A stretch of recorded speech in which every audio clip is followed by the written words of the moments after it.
video I bring you another book by the famous R.L. Stine. It's again from the Goosebumps series, and this time it's Ghost Camp. Enough said, now let's quickly dive into the story. Chapter 1. You know I get bus sick, Harry, Alex groaned. Alex, give me a break. I shoved my brother against the window. We're almost there. Don't start thinking about getting bus sick now. The bus rumbled over the narrow road. I held onto the seat in front of me. I gazed out the window. Nothing but pine trees. They whirred past in a blur of green. Sunlight bounced off the dusty glass of the window. We're almost to Camp Spirit Moon, I thought happily. I couldn't wait to get off the bus. My brother Alex and I were the only passengers. It was kind of creepy. The driver was hidden in front of a green curtain. I had glimpsed him as Alex and I climbed on board. He had a nice smile, a great suntan, curly blonde hair, and a silver earring in one ear. Welcome, dudes, he greeted us. Once the long bus ride began, we didn't see him or hear from him again. Creepy. Luckily, Alex and I get along okay. He's a year younger than me. He's 11. But he's as tall as I am. Some people call us the Altman twins. Even though we're not twins, we both have straight black hair, dark brown eyes, and serious faces. Our parents are always telling us to cheer up, even when we're in really good moods. I feel a little bus sick, Harry, Alex complained. I turned away from the window. Alex suddenly looked very yellow. His chin trembled. A bad sign. Alex, pretend you're not on a bus, I told him. Pretend you're in a car. But I get carsick too, he groaned. Forget the car, I said. Bad idea. Alex can get carsick when mom backs down the driveway. It's really a bad news habit of his. His face turns a sick yellow. He starts to shake. And then it gets kind of messy. You've got to hold on, I told him. We'll be at camp soon. And then you'll be fine. He swallowed hard. The bus bounced over a deep hole in the road. Alex and I bounced with it. I really feel sick, Alex moaned. I know. I cried. Sing a song. That always cures you. Sing a song, Alex. Sing it really loud. No one will hear. We're the only ones on the bus. Alex loves to sing. He has a beautiful voice. The music teacher at school says that Alex has perfect pitch. I'm not sure what that means, but I know it's a good thing. Alex is serious about his singing. He's in the chorus at school. Dad says he's going to find a voice teacher for Alex this fall. I stared at my brother as the bus bounced again. His face was about as yellow as a banana skin. Not a good sign. Go ahead, sing, I urged him. Alex's chin trembled. He cleared his throat. Then he began to sing a Beatles song we both really like. His voice bounced every time the bus bumped. But he started to look better as soon as he started to sing. Pretty smart idea, Harry, I congratulated myself. I watched the pine trees whir past in the sunlight and listened to Alex's song. He really does have an awesome voice. Am I jealous? Maybe a little. But he can't hit a tennis ball the way I can. And I can beat him in a swim race every time. So it evens out. Alex stopped singing. He shook his head unhappily. I wish Mom and Dad signed me up for the music camp. He sighed. Alex, the summer is half over, I reminded him. How many times do we have to go over this? Mom and Dad waited too long. It was too late. I know, Alex said, frowning. But I wish Camp Spirit Moon was the only camp we could get into this late in the summer, I said. Hey, look. I spotted 2 deer outside the window, a tall one and a little baby one.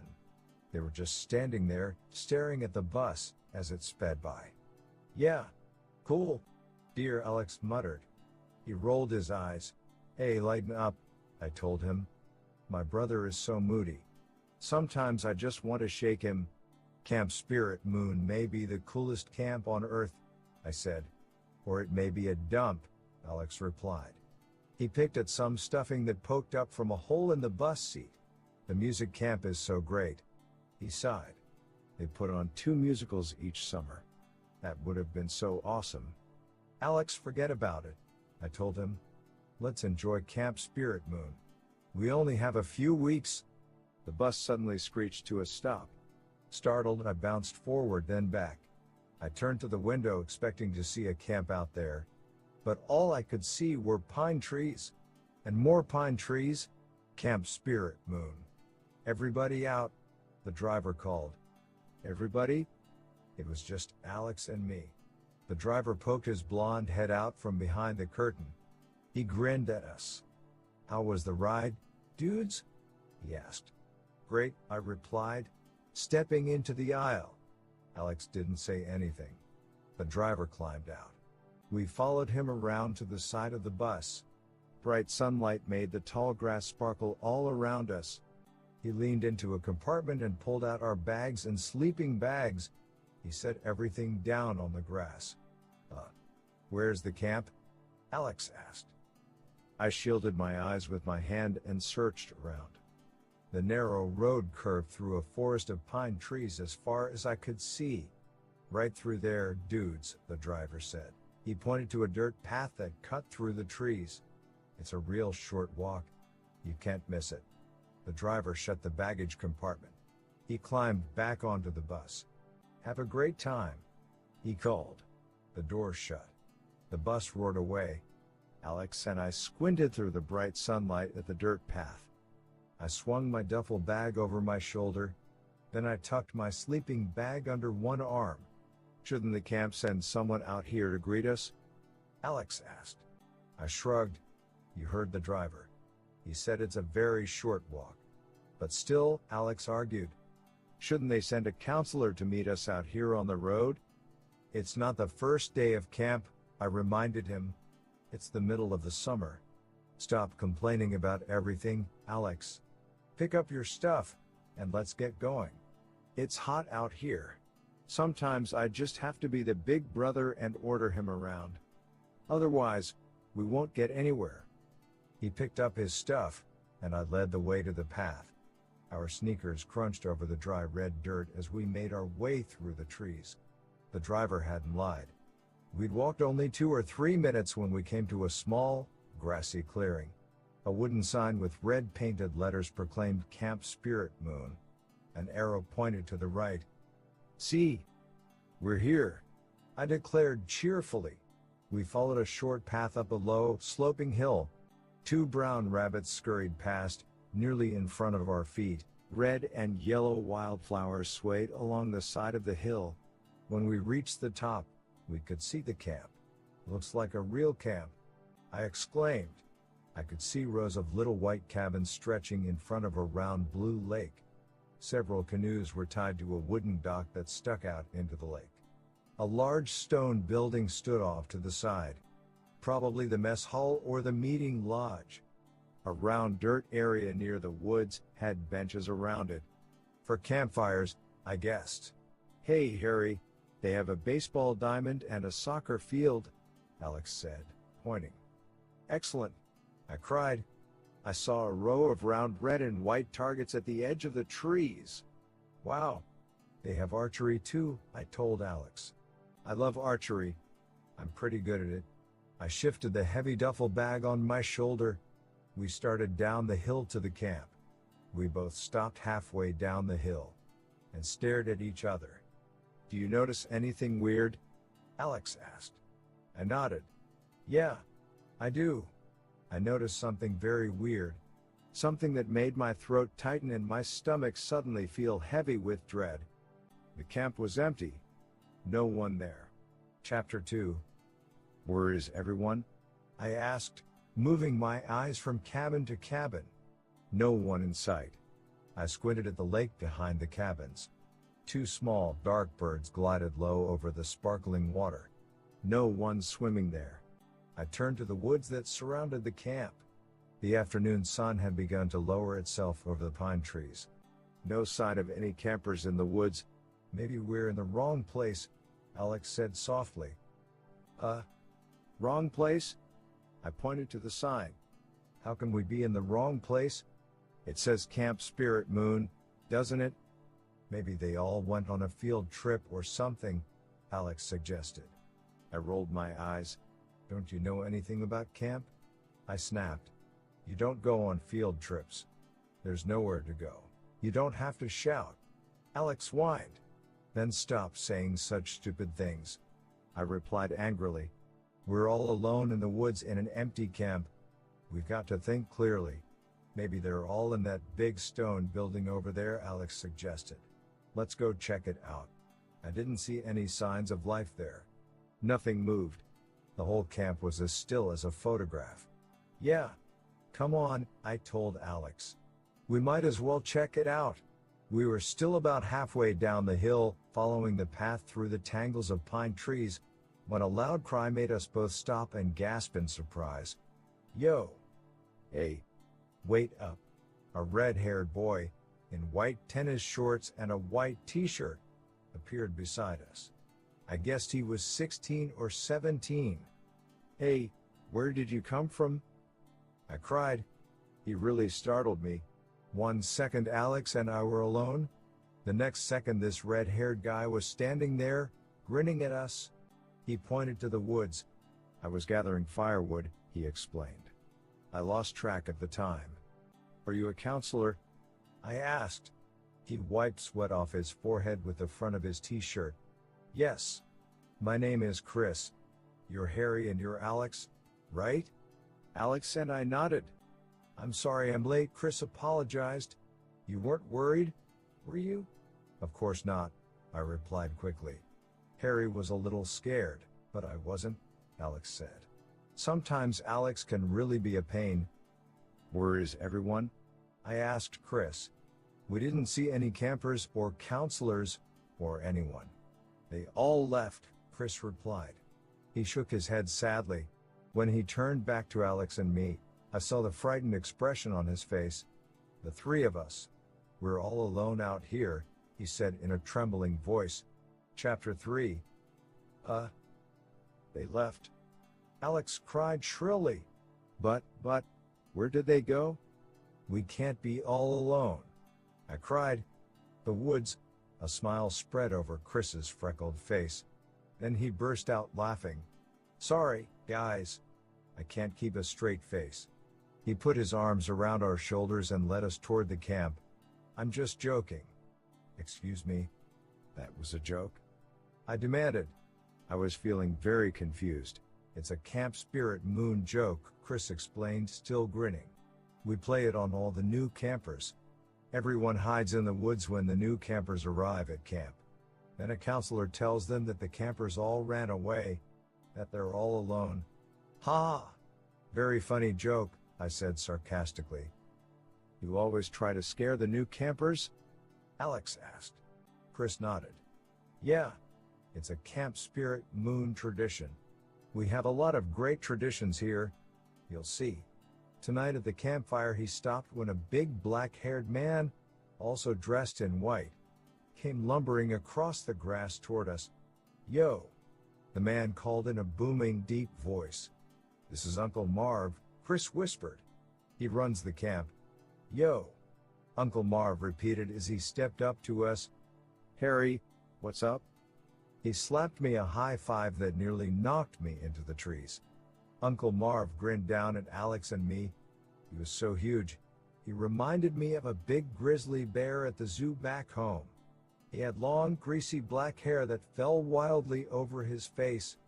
Tiny, round blue eyes, like marbles, under bushy black eyebrows. His arms bulged out from under his t-shirt. Powerful arms like a wrestler's. His neck was as wide as a tree trunk. He reached down and shook Alex's hand. I heard a loud crunch and saw Alex gasp in pain.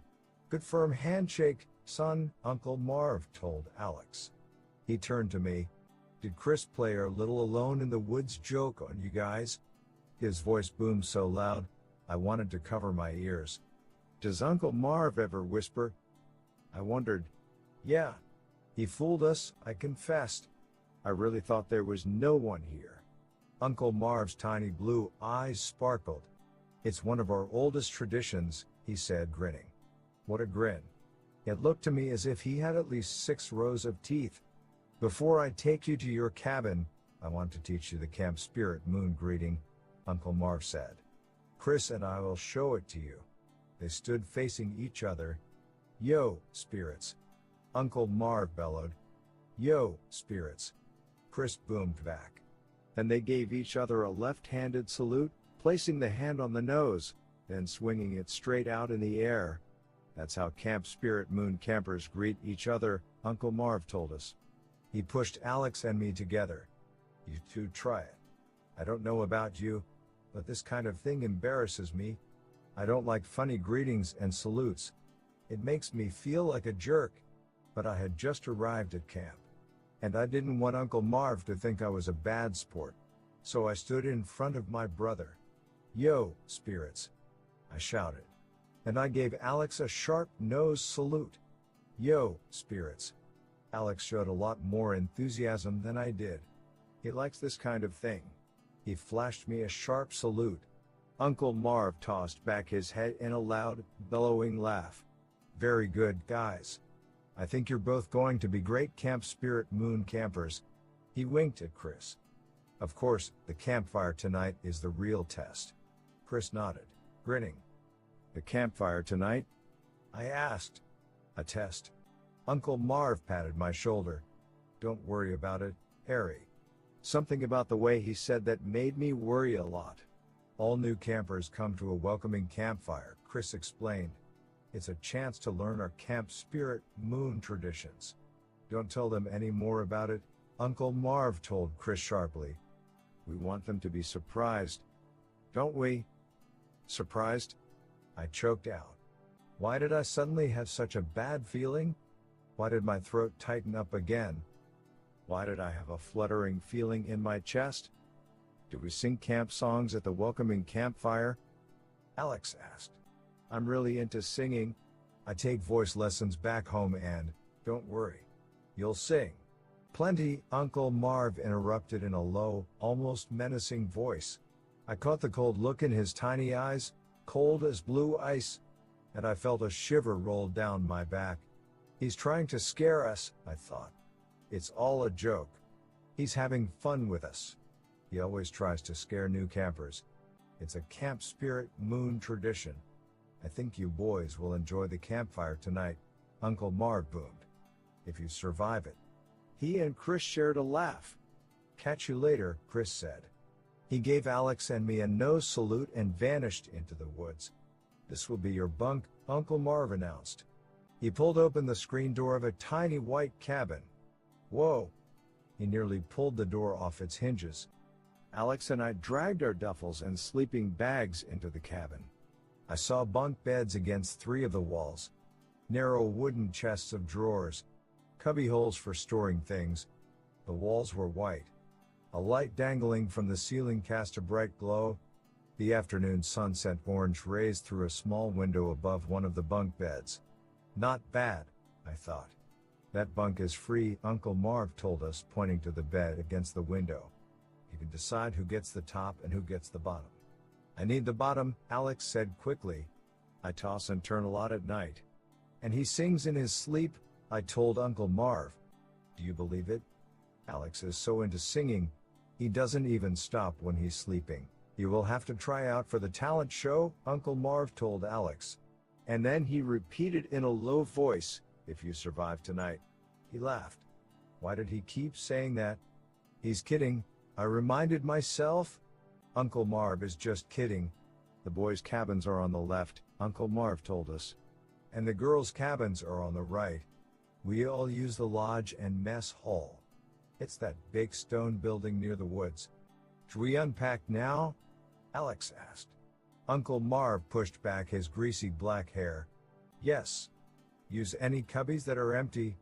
You'd better hurry, guys. The rest of the campers will be back from the woods soon with firewood. It will be time for our campfire. He gave us a yo, spirits, and a sharp nose salute. Then he turned and lumbered away. The screen door slammed hard behind him. Fun guy, I muttered. He's kind of scary, Alex admitted. He's just joking, I said. All summer camps try to terrify the new campers. I think. I dragged my duffel bag over to the bed. But it's all in fun. There's nothing to be scared about, Alex, I told my brother. Nothing at all. I tossed my sleeping bag into the corner. Then I started toward the low dresser to see if I could find an empty drawer. Whoa! I cried out as my sneakers stuck on something. I peered down. A blue puddle! My sneaker had landed in a sticky blue puddle. Hey, I tugged my sneaker out. The blue liquid was thick. It stuck to the bottom and sides of my shoe. I glanced around the room and saw more blue puddles. A sticky blue puddle in front of every bed. What's going on here? What is this stuff? I cried. Chapter 4. Alex had his bag open and was pulling stuff out and spreading it on the bottom bed. What's your problem, Harry? He called without turning around. It's some kind of blue slime, I replied. Check it out. There are puddles all over the floor. Big deal, Alex muttered. He turned and glanced at the blue liquid stuck to my sneaker. It's probably a camp tradition, he joked. I didn't think it was funny. Yuck, I exclaimed. I reached down and poked my finger into the tiny, round puddle. So cold. The blue slime felt freezing cold. Startled, I pulled my hand away. The cold swept up my arm. I shook my hand hard. Then I rubbed it, trying to warm it. Weird, I muttered. Of course, everything got a lot weirder. In a hurry. Campfire time. Uncle Marv's cry through the screen door shook our cabin. Alex and I spun to face the door. It had taken us forever to unpack our stuff. To my surprise, the sun had lowered. The sky outside the door was evening gray. Everyone is waiting, Uncle Marv announced. A gleeful smile spread over his face. His tiny eyes practically disappeared in the smile. We all loved the welcoming campfire. Alex and I followed him outside. I took a deep breath. The air smelled fresh and piney. Wow! Alex cried out. The campfire was already blazing. Orange and yellow flames leapt up to the gray sky. We followed Uncle Marv to the round clearing where the fire had been built, and saw the other campers and counselors for the first time. They sat around the fire, all facing us, watching us. They're all dressed alike. I exclaimed. The camp uniform, Uncle Marv said. I'll get you and Alex your camp uniforms tonight after the campfire. As Alex and I neared the circle, the campers and counselors rose to their feet. A deafening yo, spirits, shook the trees. Then 100 left-handed nose salutes greeted us. Alex and I returned the greeting. Chris, the red-haired counselor, appeared beside us. Welcome, guys, he said. We're going to roast hot dogs on the fire before the campfire activities begin. So grab a stick and a hot dog and join in. The other kids were lining up in front of a long food table. I saw a huge platter of raw hot dogs in the center of the table. As I hurried to get in line, several kids said hi to me. You're in my cabin, a tall boy with curly blonde hair said. It's the best cabin. Cabin number 7 rules. A girl shouted. This is an awesome camp. The kid in front of me turned to say, You're going to have a great time, Harry. They seem to be really nice kids. Up ahead, a boy and a girl were having a playful shoving match, trying to knock each other out of line. Other kids began cheering them on. The fire crackled behind me. The orange light from its flames danced over everyone's white shorts and shirts. I felt a little weird, not being dressed in white. I was wearing an olive green t-shirt and faded denim cutoffs. I wondered if Alex felt weird, too. I turned and searched for him in the line. He was behind me talking excitedly to a short blonde boy. I felt glad that Alex had found a friend so fast. 2 counselors handed out the hot dogs. I suddenly realized I was starving. Mom had packed sandwiches for Alex and me to eat on the bus, but we were too excited and nervous to eat them. I took the hot dog and turned to the crackling fire. Several kids were already huddled around the fire, poking their hot dogs on long sticks into the flames. Where do I get a stick? I asked myself, glancing around. The sticks are over there, a girl's voice called from behind me, as if she had read my mind. I turned and saw a girl about my age, dressed in white, of course. She was very pretty, with dark eyes and shiny black hair, pulled back in a ponytail that fell down her back. Her skin was so pale, her dark eyes appeared to glow. She smiled at me. "New kids never know where to find the sticks," she said. She led the way to a pile of sticks leaning against a tall pine tree. She picked up 2 of them and handed one to me. "Your name is Harry, right?" she asked. She had a deep, husky voice for a girl, like she was whispering all the time. "Yeah, Harry Altman," I told her. I suddenly felt very shy. I don't know why. I turned away from her and shoved the hot dog onto the end of the stick. "My name is Lucy," she said, making her way to the circle of kids around the fire. I followed her. The kids' faces were all flickering orange and yellow in the firelight.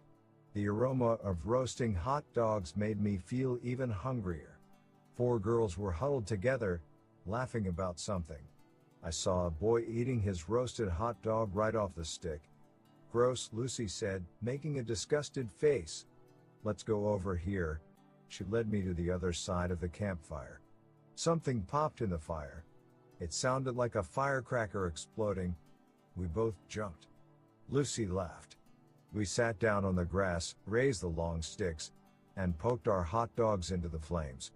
The fire was roaring now. I could feel its heat on my face. "I like mine really black," Lucy said. She turned her stick and pushed it deeper into the flames. "I just love that burnt taste."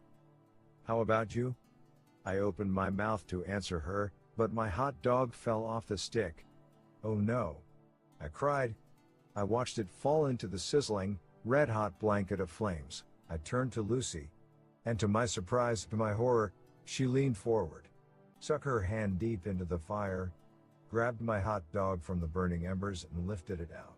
Chapter 5. I jumped to my feet. "Your hand!" I shrieked. Yellow flames leapt over her hand and up her arm. She handed me the hot dog. "Here," she said calmly. "But your hand!" I cried again, gaping in horror. The flames slowly burned low on her skin. She glanced down at her hand, confused, as if she didn't know why I was in such a panic. "Oh, hey," she finally cried. Her dark eyes grew wide. "Ow, that was hot," she exclaimed. She shook her hand hard, shook it until the flames went out. Then she laughed. "At least I rescued your poor hot dog. Hope you like yours burnt." But, I sputtered. I stared at her hand and arm. The flames had spread all over her skin, but I couldn't see any burns. Not a mark. "The buns are over there," she said. "You want some potato chips?" I kept staring at her hand. "Should we find the nurse?" I asked. She rubbed her arm and wrist. "No, I'm fine." "Really?" She wiggled her fingers. "See? But the fire, come on, Harry." She pulled me back to the food table.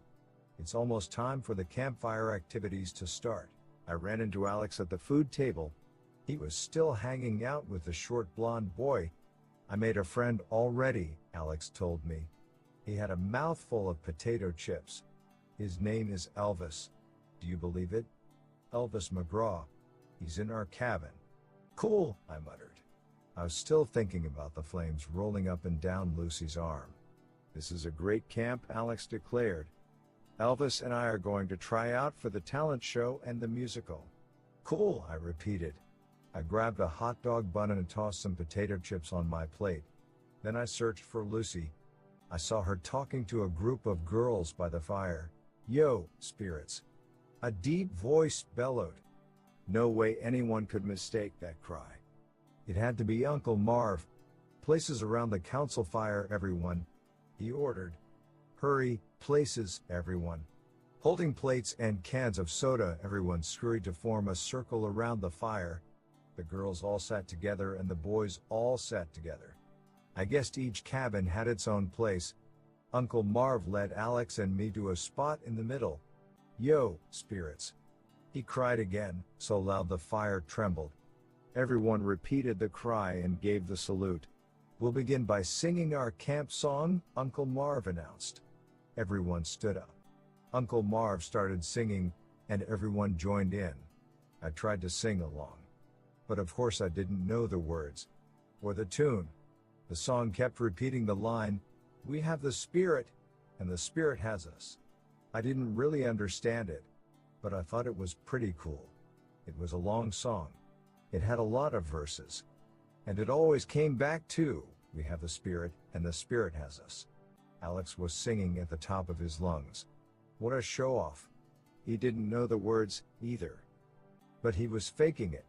And singing as loud as he could. Alex is so crazy about his beautiful singing voice and his perfect pitch. He has to show it off whenever he can. I gazed past my brother. His new friend, Elvis, had his head tossed back and his mouth wide open. He was singing at the top of his lungs, too. I think Alex and Elvis were having some kind of contest, seeing who could sing the leaves off the trees. The only problem? Elvis was a terrible singer. He had a high, whiny voice, and his notes were all coming out sour. As my dad would say, he couldn't carry a tune in a wheelbarrow. I wanted to cover my ears, but I was trying to sing along, too. It wasn't easy with the two of them beside me. Alex sang so loud, I could see the veins in his neck pulsing. Elvis tried to drown him out with his sour, off-key wails. My face felt hot. At first, I thought it was the heat from the blazing campfire, but then I realized I was blushing. I felt so embarrassed by Alex, showing off like that on his first night at camp. Uncle Marv wasn't watching. He had wandered over to the girls' side of the fire, singing as he walked. I slipped back, away from the fire. I felt too embarrassed to stay there. I'll sneak back into place as soon as the song is over, I decided. I just couldn't sit there and watch my brother act like a total jerk. The camp song continued. "We have the Spirit, and the Spirit has us," everyone sang. Doesn't the song ever end? I wondered. I backed away into the trees. It felt a lot cooler as soon as I moved away from the fire. Even back here, I could hear Alex singing his heart out. I've got to talk to him, and told myself. I've got to tell him it isn't cool to show off like that. Oh! I let out a sharp cry as I felt a tap on my shoulder. Someone grabbed me from behind. "Hey!" I spun around to face the trees, squinted into the darkness. "Lucy, what are you doing back here?" I gasped. "Help me, Harry," she pleaded in a whisper. "You've got to help me." Chapter 6. A chill ran down my back. "Lucy, what's wrong?" I whispered. She opened her mouth to reply, but Uncle Marv's booming voice interrupted. "Hey, you two," the camp director shouted. "Harry, Lucy, no sneaking off into the woods." The campers all burst out laughing. I could feel my face turning hot again. I'm one of those kids who blushes very easily. I hate it, but what can I do? Everyone stared at Lucy and me as we made our way back to the fire. Alex and Elvis were slapping high fives and laughing at us. Uncle Marv kept his eyes on me as I trudged back. "I'm glad you make friends so easily, Harry," he boomed. And all the campers started laughing at Lucy and me again. I felt so embarrassed I wanted to shrivel up and disappear. But I was also worried about Lucy.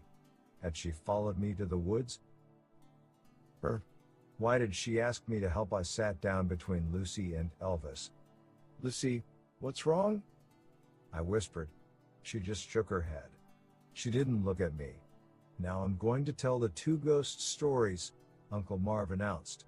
To my surprise, some kids gasped. Everyone suddenly became silent. The crackling of the fire seemed to get louder. Behind the pop and crack of the darting flames, I heard the steady whisper of wind through the pine trees. I felt a chill on the back of my neck. Just a cool breeze, I told myself. Why did everyone suddenly look so solemn? So frightened? The two ghost stories of Camp Spirit Moon have been told from generation to generation, Uncle Marv began. They are tales that will be told for all time, for as long as dark legends are told. Across the fire, I saw a couple of kids shiver. Everyone stared into the fire. Their faces were set. Grim. Frightened. It's only a ghost story, I told myself. Why is everyone acting so weird? The campers must have heard these ghost stories already this summer. So why do they look so terrified? I snickered. How can anyone be afraid of a silly camp ghost story? I turned to Lucy. What's up with these kids? I asked. She narrowed her dark eyes at me. Aren't you afraid of ghosts? She whispered. Ghosts? I snickered again. Alex and I don't believe in ghosts, I told her. And ghost stories never scare us. Never. She leaned close to me and whispered in my ear, you might change your mind after tonight. Chapter 7. The flames flickered, crackling up to the dark, starry sky. Uncle Marv leaned into the orange firelight. His tiny, round eyes sparkled. The woods suddenly became quiet. Even the wind stopped whispering. The air felt cold on my back. I scooted closer to the campfire. I saw others move closer too. No one talked. All eyes were on Uncle Marv's smiling face. Then, in a low voice, he told the first ghost story. A group of campers went into the woods for an overnight. They carried tents and sleeping bags. They walked single file along a narrow dirt path that twisted through the trees. Their counselor's name was John. He led them deeper and deeper into the woods. Dark clouds floated overhead. When the clouds covered the full moon, the darkness swept over the campers. They walked close together, trying to see the curving path. Sometimes the clouds moved away, and the moonlight poured down on them. The trees glowed silvery and cold, like ghosts standing in the forest. They sang songs at first. But as they moved deeper into the woods, their voices became tiny and shrill, muffled by the trees. They stopped singing and listened to the scrape of their footsteps and the soft rustlings of night animals scampering through the weeds. When are we going to stop and set up camp? A girl asked John. We have to go deeper into the woods, John replied. They kept walking. The air became colder. The trees bent and shivered around them in a swirling breeze. Can we set up camp now, John? A boy asked. No. Deeper, John replied. Deeper into the forest. The path ended. The campers had to make their way through the trees, round thorny bushes, over a deep carpet of crackling dead leaves. Owls hooted overhead. The campers heard the flutter of bat wings. Creatures scratched and slithered around their feet. We're really tired, John, a boy complained. Can we stop and set up the tents? Deeper into the woods, John insisted. An overnight is no fun unless you are deep, deep in the woods. So they kept walking, listening to the low hoots and moans of the night animals, watching the old trees bend and sway all around them. Finally they stepped out into a smooth, wide clearing. Can we set up camp now, John? The campers begged. Yes, John agreed. We are deep in the woods now. This is the perfect place. The campers dropped all the bags and supplies in the middle of the clearing. Silvery moonlight spilled all around them, making the smooth ground shimmer. They pulled out the tents and started to unfold them, but a strange sound made them all stop their work. Ka-thump, ka-thump. What was that? A camper cried. John shook his head. Probably just the wind. They went back to the tents. They pushed tent poles into the soft, smooth ground. They started to unfold the tents, but the strange sound made them stop again. Ka-thump, ka-thump. A chill of fear swept over the campers. What is that sound? They asked. Maybe it's some kind of animal, John replied. Ka-thump, ka-thump. But it sounds so close, a boy cried. It's coming from right above us, another boy said. Or maybe beneath us. It's just a noise, John told them. Don't worry about it. So they set up the tents. And they spread sleeping bags inside the tents. Ka-thump, ka-thump. They tried to ignore the sound. But it was so close, and such a strange but familiar sound. What could it be? The campers wondered, what on earth makes a sound like that? Caw thump, caw thump. The campers couldn't sleep. The noise was too loud, too frightening, too near. Caw thump, caw thump. They burrowed deep into their sleeping bags. They zipped themselves in tight. They covered their ears. Caw thump, caw thump. It didn't help. They couldn't escape the sound. John, we can't sleep, they complained. I can't sleep either, John replied. Caw thump, caw thump. What should we do? The campers asked the counselor. John didn't get a chance to answer. They heard another caw thump, caw thump. And then a deep voice growled, why are you standing on my heart? The ground shook. The campers suddenly realized what the frightening sound was, and as the ground rose up, they realized, too late, they had camped on the smooth skin of a hideous monster. I guess we went too deep into the woods, John cried. His last words, caw thump, caw thump.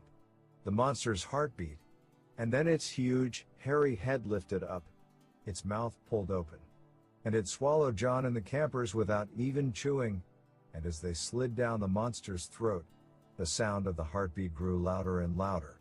Caw thump, caw thump. Caw thump, caw thump. Caw thump.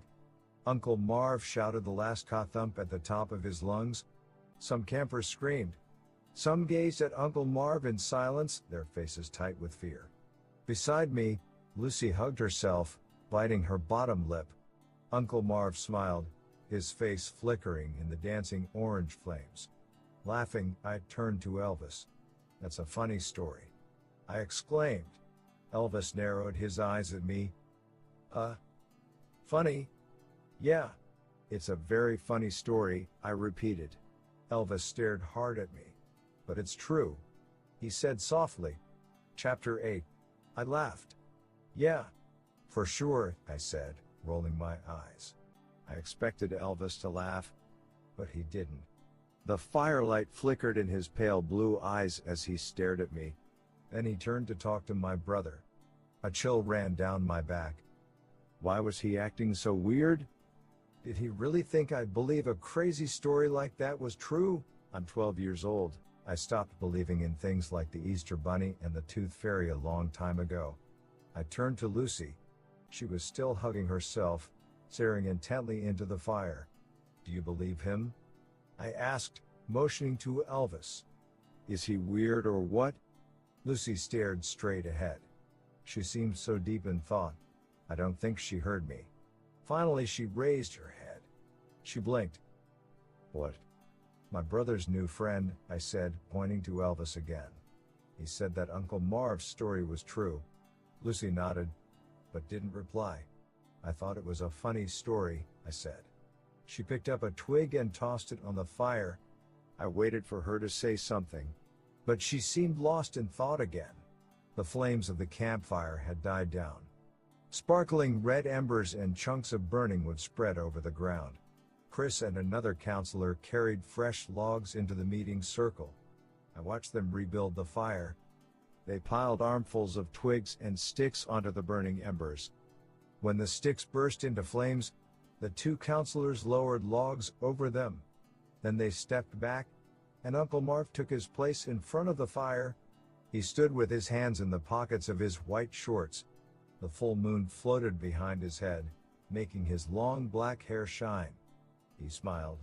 And now I will tell the second traditional story of Camp Spirit Moon, he announced. Once again, the circle of campers grew silent. I leaned back, trying to get my brother's attention, but Alex was staring across the fire at Uncle Marv. Alex probably thought the first ghost story was kind of dumb, I knew. He hates ghost stories even more than I do.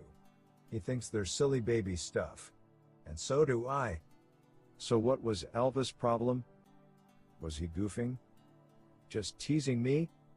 Or was he trying to scare me? Uncle Marv's booming voice interrupted my thoughts. This is a story we tell every year at Camp Spirit Moon, he said. It's the story of the ghost camp. He lowered his deep voice nearly to a whisper, so that we all had to lean closer to hear him, and in hushed tones, he told us the story of the ghost camp. The story takes place at a camp very much like Camp Spirit Moon. On a warm summer night, the campers and counselors met around a blazing council fire.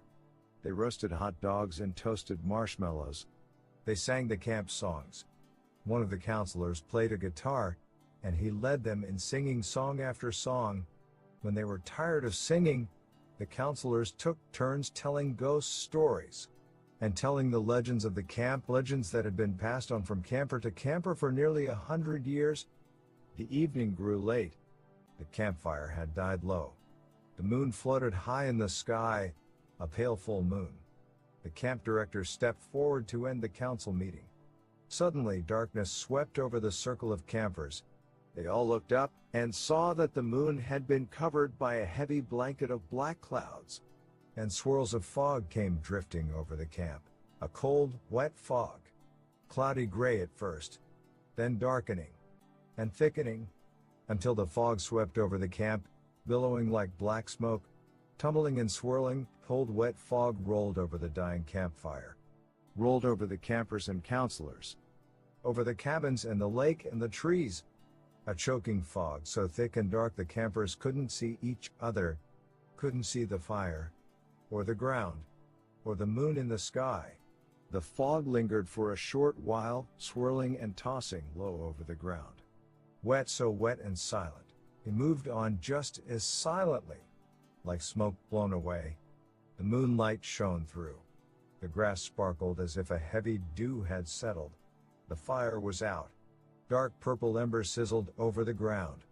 The fog swirled away, swept over the trees, and vanished. And the campers sat around the dead campfire, their eyes blank, their arms limp at their sides, not moving, not moving, not moving. Because they were no longer alive. The fog had left a ghost camp in its wake.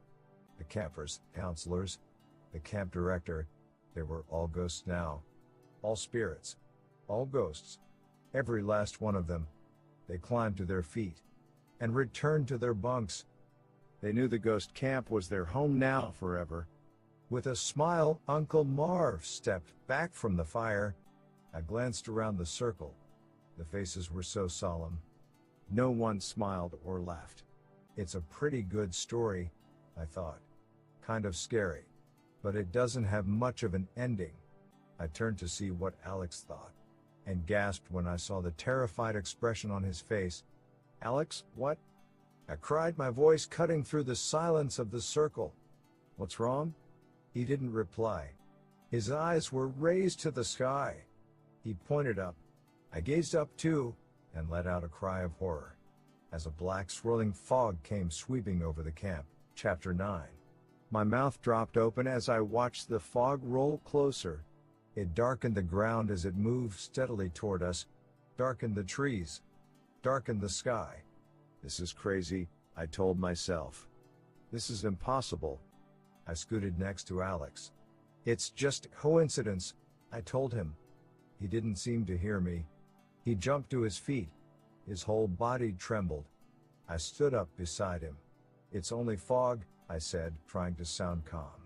It gets foggy out here in the woods all the time. Really? Alex asked in a tiny voice. The black smoky fog swirled over us.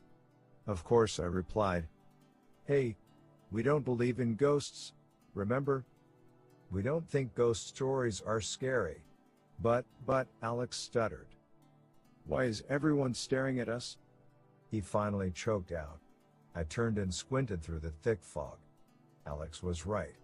All around the circle, the other campers had their eyes on Alex and me. Their faces appeared to dim behind the curtain of dark mist. I don't know why they're watching us, I whispered to my brother. Fog billowed around us. I shivered. It felt cold against my skin. Harry, I don't like this, Alex whispered. The fog was so thick now, I could barely see him, even though he stood close beside me. I know we don't believe in ghosts, Alex said. But I don't like this. It's too creepy. From the other side of the circle, Uncle Marv's voice broke the silence. It's a beautiful fog tonight, he said. Let's all stand up and sing the camp spirit moon song. Alex and I were already standing. The other campers and counselors obediently climbed to their feet. Their pale faces shimmered in and out of the fog. I rubbed my arms. Cold and wet. I dried my face with the front of my t-shirt. The fog grew even heavier and darker as Uncle Marv began to sing. Everyone joined in. Beside me, Alex began to sing, quieter this time. Our voices were muffled by the heavy mist. Even Uncle Marv's booming voice sounded smaller and far away. I tried to sing too, but I didn't know the words, and my own voice came out choked and small. As I stared into the swirling fog, the voices faded. Everyone sang, but the sound sank into the fog. The voices vanished. All of them. All except for Alex's. He seemed to be the only one still singing, his voice pure and soft beside me in the dark mist. And then Alex stopped singing too. The fog swept on. The darkness lifted. Silvery moonlight washed down on us once again. Alex and I gazed around in surprise. No one else remained. Alex and I were all alone. All alone in front of the dying fire. Chapter 10. I blinked. And blinked again. I don't know what I expected. Did I think they would all appear again? Alex and I gazed across the circle in stunned silence. They had vanished with the fog. The campers. The counselors. Uncle Marv. A chill ran down my back. My skin still felt damp and cold from the heavy mist. Out. Alex choked. I swallowed hard. A burned log crumbled into the purple embers. The soft thud startled me. I jumped. And then I started to laugh. Alex squinted at me, studying me. Harry, don't you see? I told him. It's a joke. He squinted at me harder. It's a camp joke, I explained. It's a joke they probably always play on new campers here. Alex twisted up his whole face. He was thinking about it, but I don't think he believed me. They all ran off into the woods, I told him. They hid behind the fog and ran away. They were all in on the joke. I'll bet they do it to every new kid. But the fog, Alex choked out. I'll bet the fog was a fake, I exclaimed. They probably have some kind of smoke machine to help them with the joke. Alex rubbed his chin. I could still see the fear in his eyes. They probably do this all the time, I assured him. Uncle Marv tells the story. Then somebody turns on the smoke machine. The black smoke rolls over the campfire circle. And everyone runs and hides. Alex turned and stared into the woods. I don't see anyone hiding back there, he said softly. I don't see anyone watching us. I'll bet they're all back at the cabins, I told him. I'll bet they're waiting for us. Waiting to see the looks on our faces. Waiting to laugh at us for falling for their dumb joke, Alex added. Let's go. I cried. I slapped him on the shoulder. Then I started running across the wet grass toward the row of cabins. Alex ran close behind. The moon sent a silvery path across the grass in front of us. Sure enough, as we came near the cabins, the campers all came running out.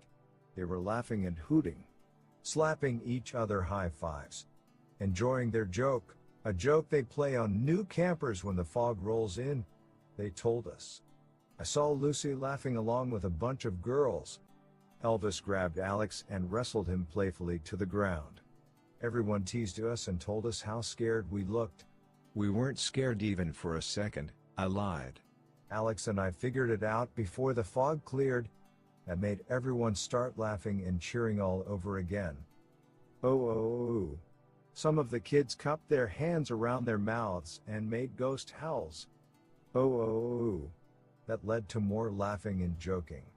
I didn't mind the teasing. Not a bit. I felt so relieved. My heart was still pounding like crazy, and my knees felt kind of weak. But I felt so happy that it was all a joke. Every summer camp has its jokes, I told myself, and this is a pretty good one. But it didn't fool me. Not for long, anyway. Lights out in 5 minutes, Uncle Marv's booming command stopped the fun. Lights out, campers. The kids all turned and scurried to their bunks. I stared down the row of cabins, suddenly confused. Which one was ours? This way, Harry, Alex said. He tugged me toward the third cabin down the path. Alex has a better memory than I do for things like that. Elvis and two other guys were already in the cabin when Alex and I came in. They were getting changed for bed. The other guys introduced themselves. Sam and Joey. I made my way to the bunk bed and started to undress. Oh. A ghostly howl made me jump. I spun around and saw Joey grinning at me. Everyone laughed. Me too. I like camp jokes, I thought. They're mean, but they're kind of fun. I felt something soft and gooey under my bare foot. Yuck. I glanced down and saw that I had stepped in a fresh puddle of blue slime. The cabin lights went out. But before they did, I saw blue puddles, fresh blue puddles, all over the floor. The cold blue stuff stuck to the bottom of my foot. I stumbled through the dark cabin and found a towel to wipe it off. Are these blue puddles? I asked myself as I climbed up to my top bunk. I glimpsed Joey and Sam in the bunk against the wall. I gasped. They stared back at me, their eyes shining like flashlights. What is going on here? I wondered. What are the sticky blue puddles all over the floor? And why do Sam and Joey's eyes glow like that in the dark? I turned my face to the wall. I tried not to think about anything. I had almost drifted to sleep when I felt a cold, slimy hand sliding down my arm. Chapter 11. I shot straight up, still feeling the cold, wet touch on my skin. I stared at my brother. Alex, you scared me to death. I whispered. Do you want? He stood on his mattress, his dark eyes staring at me. I can't sleep, he moaned.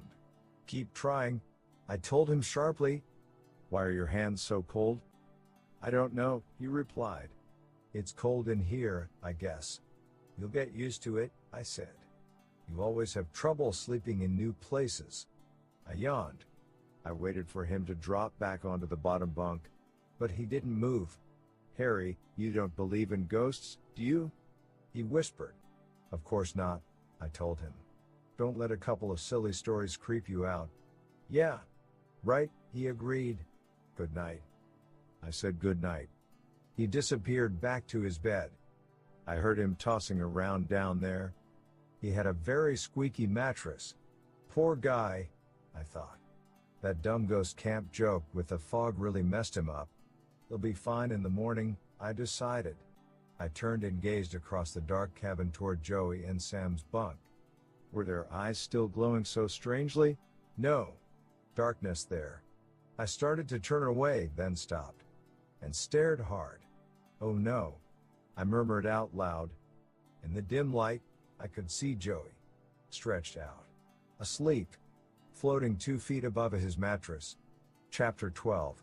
I scrambled to climb out of bed. My legs tangled in the blanket, and I nearly fell on my head.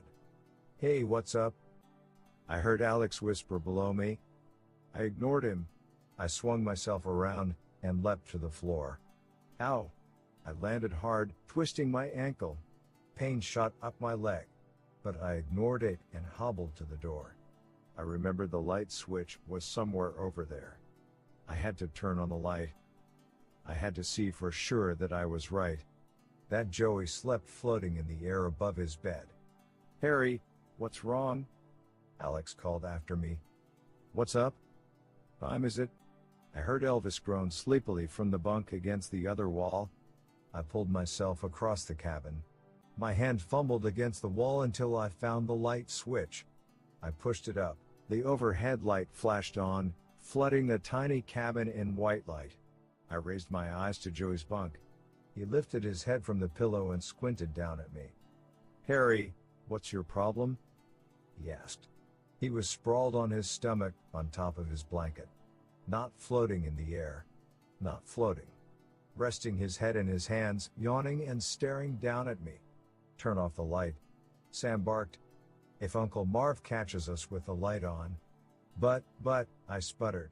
Turn it off. Elvis and Sam both insisted. I clicked off the light. Sorry, I muttered. I thought I saw something. I felt like a jerk. Why did I think I saw Joey floating in the air? I must be as creeped out as Alex, I decided. Now I'm seeing things. I scolded myself and told myself to calm down. You're just nervous because it's your first day in a new camp, I decided. I started slowly across the cabin to my bed. Halfway there, I stepped in a cold, sticky puddle of goo. The next morning, Alex and I found our white Camp Spirit Moon uniforms, white shorts and t-shirts, waiting for us at the foot of our beds. Now we won't stand out like sore thumbs, I thought happily. Now we can really be part of Camp Spirit Moon. I quickly forgot about my fears from the night before. I couldn't wait for the camp day to get started. That afternoon, Alex tried out for the Camp Spirit Moon talent show. I had to be at the soccer field. A bunch of us were supposed to practice putting up tents. We were getting ready for an overnight in the woods, but I stopped in front of the outdoor stage at the side of the lodge to listen to Alex sing. A counselor named Veronica, with long, copper-colored hair all the way down her back, was in charge of the tryouts. I leaned against a tree and watched. A lot of kids were trying out. I saw 2 guitar players, a boy with a harmonica, a tap dancer, and 2 baton twirlers. Veronica played a small upright piano at the front of the stage. She called Alex up and asked him what song he wanted to sing. He picked a Beatles song he likes. My brother doesn't listen to any new groups. He likes the Beatles and the Beach Boys, all the groups from the 60s.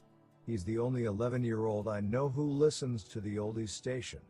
I feel kind of sorry for him. It's like he was born in the wrong time or something. Veronica played a few notes on the piano, and Alex started to sing. What a voice.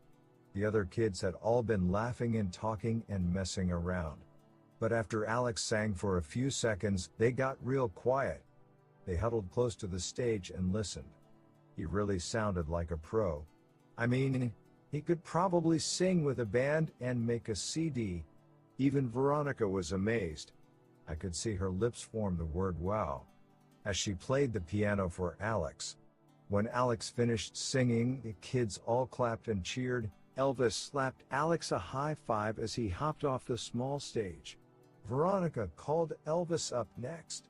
He told her he wanted to sing an Elvis song, since he was named after Elvis Presley. He cleared his throat and started to sing a song called Heartbreak Hotel.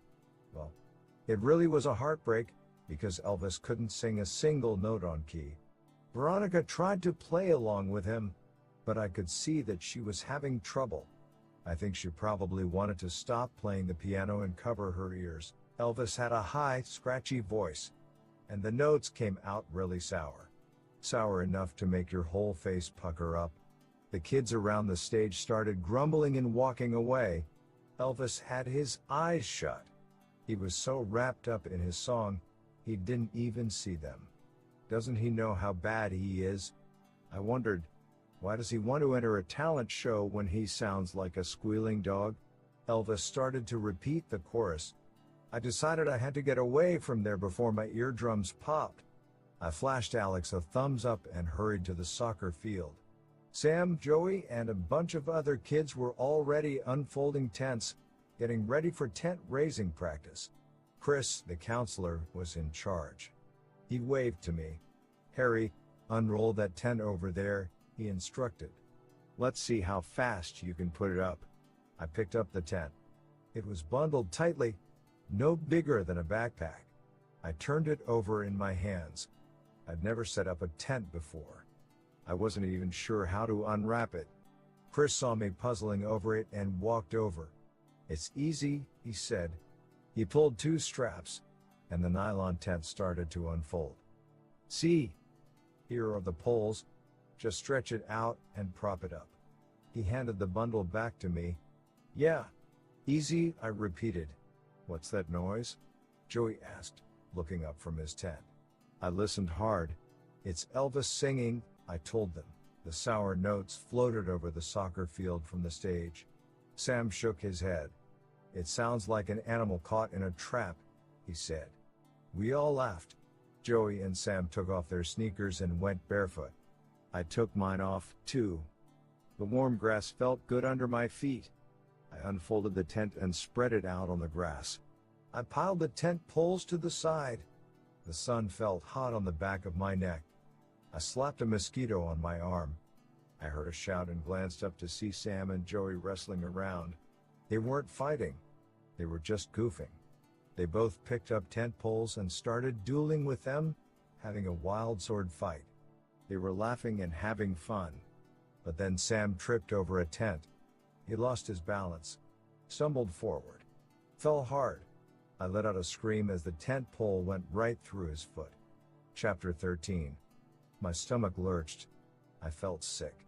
The pointed pole had pierced the top of Sam's foot, nailing his foot to the ground. Joey gaped open-mouthed, his eyes wide with surprise. With a gasp, I searched for Chris. I knew Sam needed help. Where had Chris wandered off to? Sam, I choked out. I'll get help. But Sam didn't cry out. He didn't react at all. Didn't even grimace. He calmly reached down with both hands and pulled the pole from his foot. I let out a groan. My foot ached. In sympathy, I guess. Sam tossed the pole aside. I stared down at his foot. No cut. No blood. It wasn't bleeding. Sam, I cried. Your foot. It's not bleeding. He turned and shrugged. It missed my toes, he explained. He dropped onto his knees and started propping up the tent. I swallowed hard, waiting for my stomach to stop churning. Missed his toes? I thought. Missed his toes? I saw the pole sink right into his foot. Or was I seeing things again?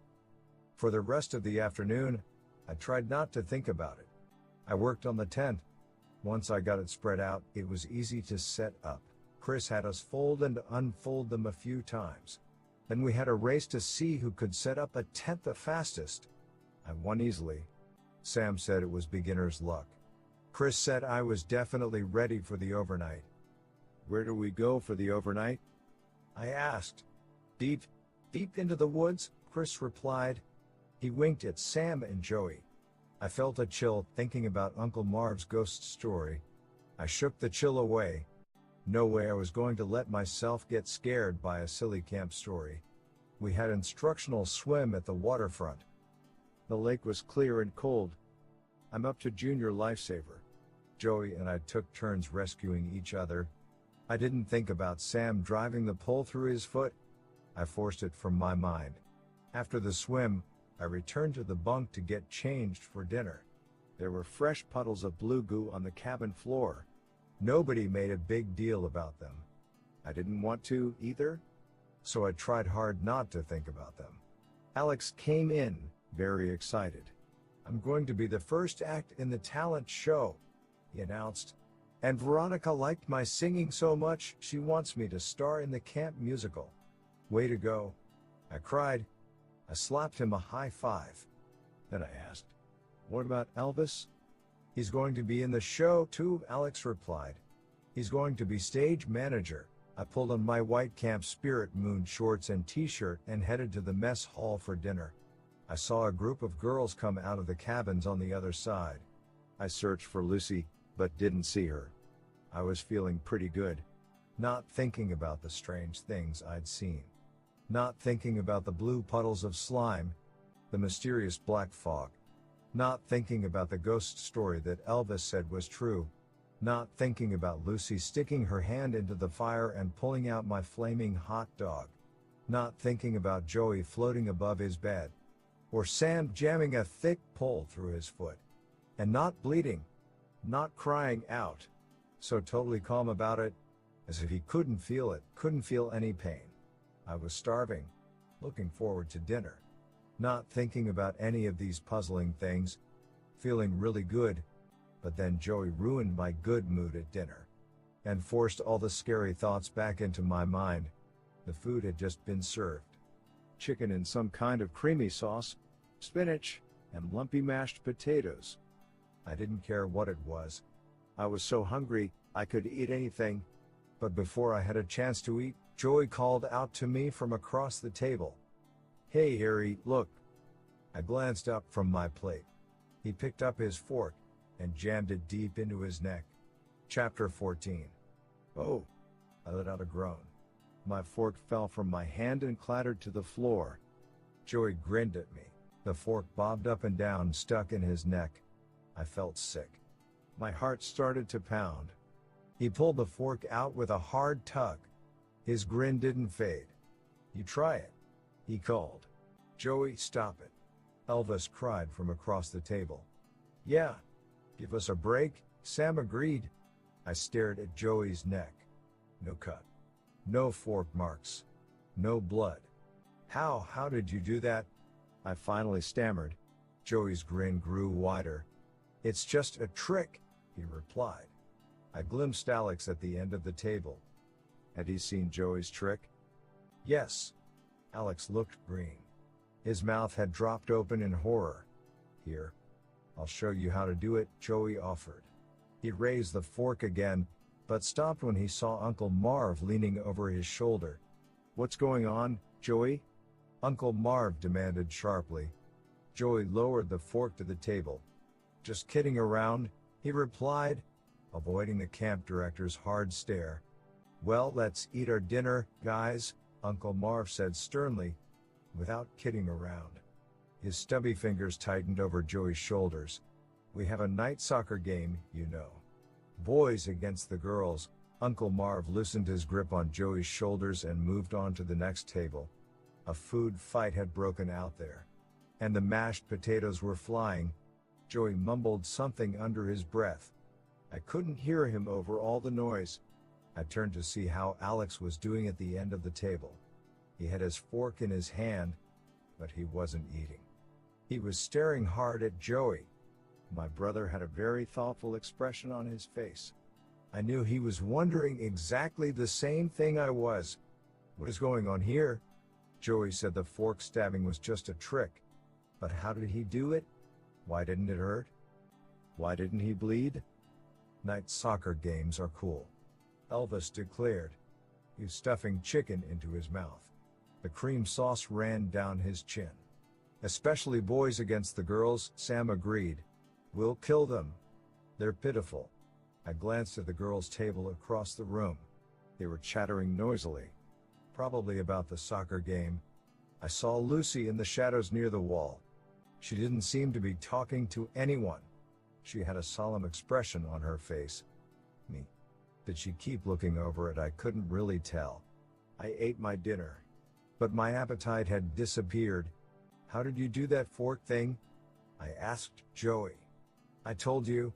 It's just a trick," he replied. He turned away from me to talk to Sam.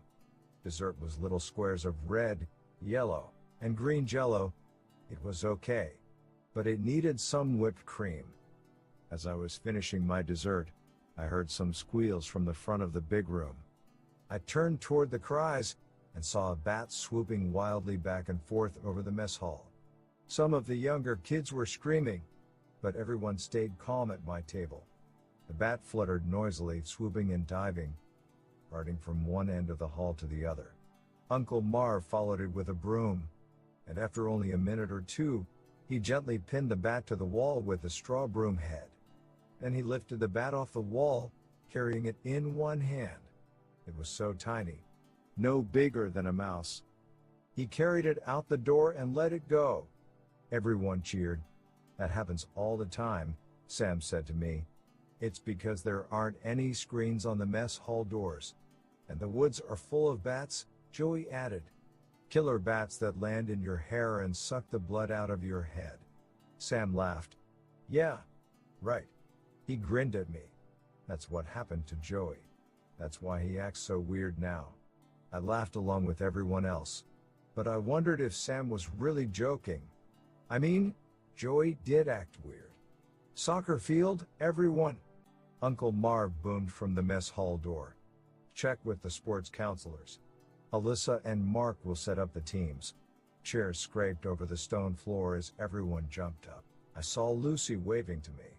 But Sam and Joey pulled me away into a cool, cloudy night, the full moon hidden behind low clouds, the grass already wet with a heavy dew.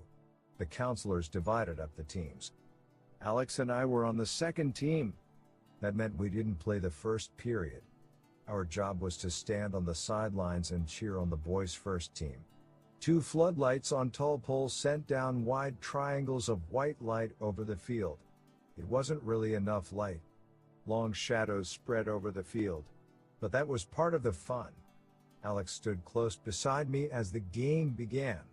The girls' team scored a goal in less than a minute. Girls on the sidelines went wild.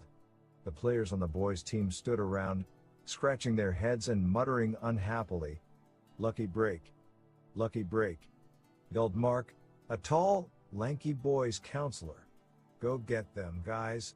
The game started up again. The light from the floodlights appeared to dim. I raised my eyes to the sky and saw fog rolling in. Another swirling fog. Mark jogged past us, looking like a big stork. "Going to be another foggy night," he said to Alex and me. "Night games are more fun in the fog." He shouted instructions to the boys' team. The thick fog swept over us quickly, driven by a gusting wind. Alex huddled close to me. I turned and caught his worried expression. "Did you see what Joey did at dinner?" he asked softly. I nodded. "He said it was a trick." Alex thought about that for a moment. "Harry," he said, keeping his eyes on the game, "don't you think some of these kids are a little weird?" "Yeah, a little," I replied. I thought about the tent pole going through Sam's foot. "Something happened at the waterfront," Alex continued. "I can't stop thinking about it." I watched the game, squinting into the drifting fog. It was getting hard to see the players. Cheers rang out from the girls' side. I guess they had scored another goal. Layers of heavy fog blocked my view. I shivered. "What happened?" I asked my brother. "I had free swim. After tryouts for the show," he said. "There was my group and a couple of girls' groups. Younger girls, mostly. The lake is nice," I commented. "It's so clear and clean. And not too cold." "Yeah, it's good," Alex agreed. He frowned. "But something strange happened. I think it was strange." He took a deep breath. I could see he was really upset. "Let's go, guys. Go, go, go," Mark shouted to the team.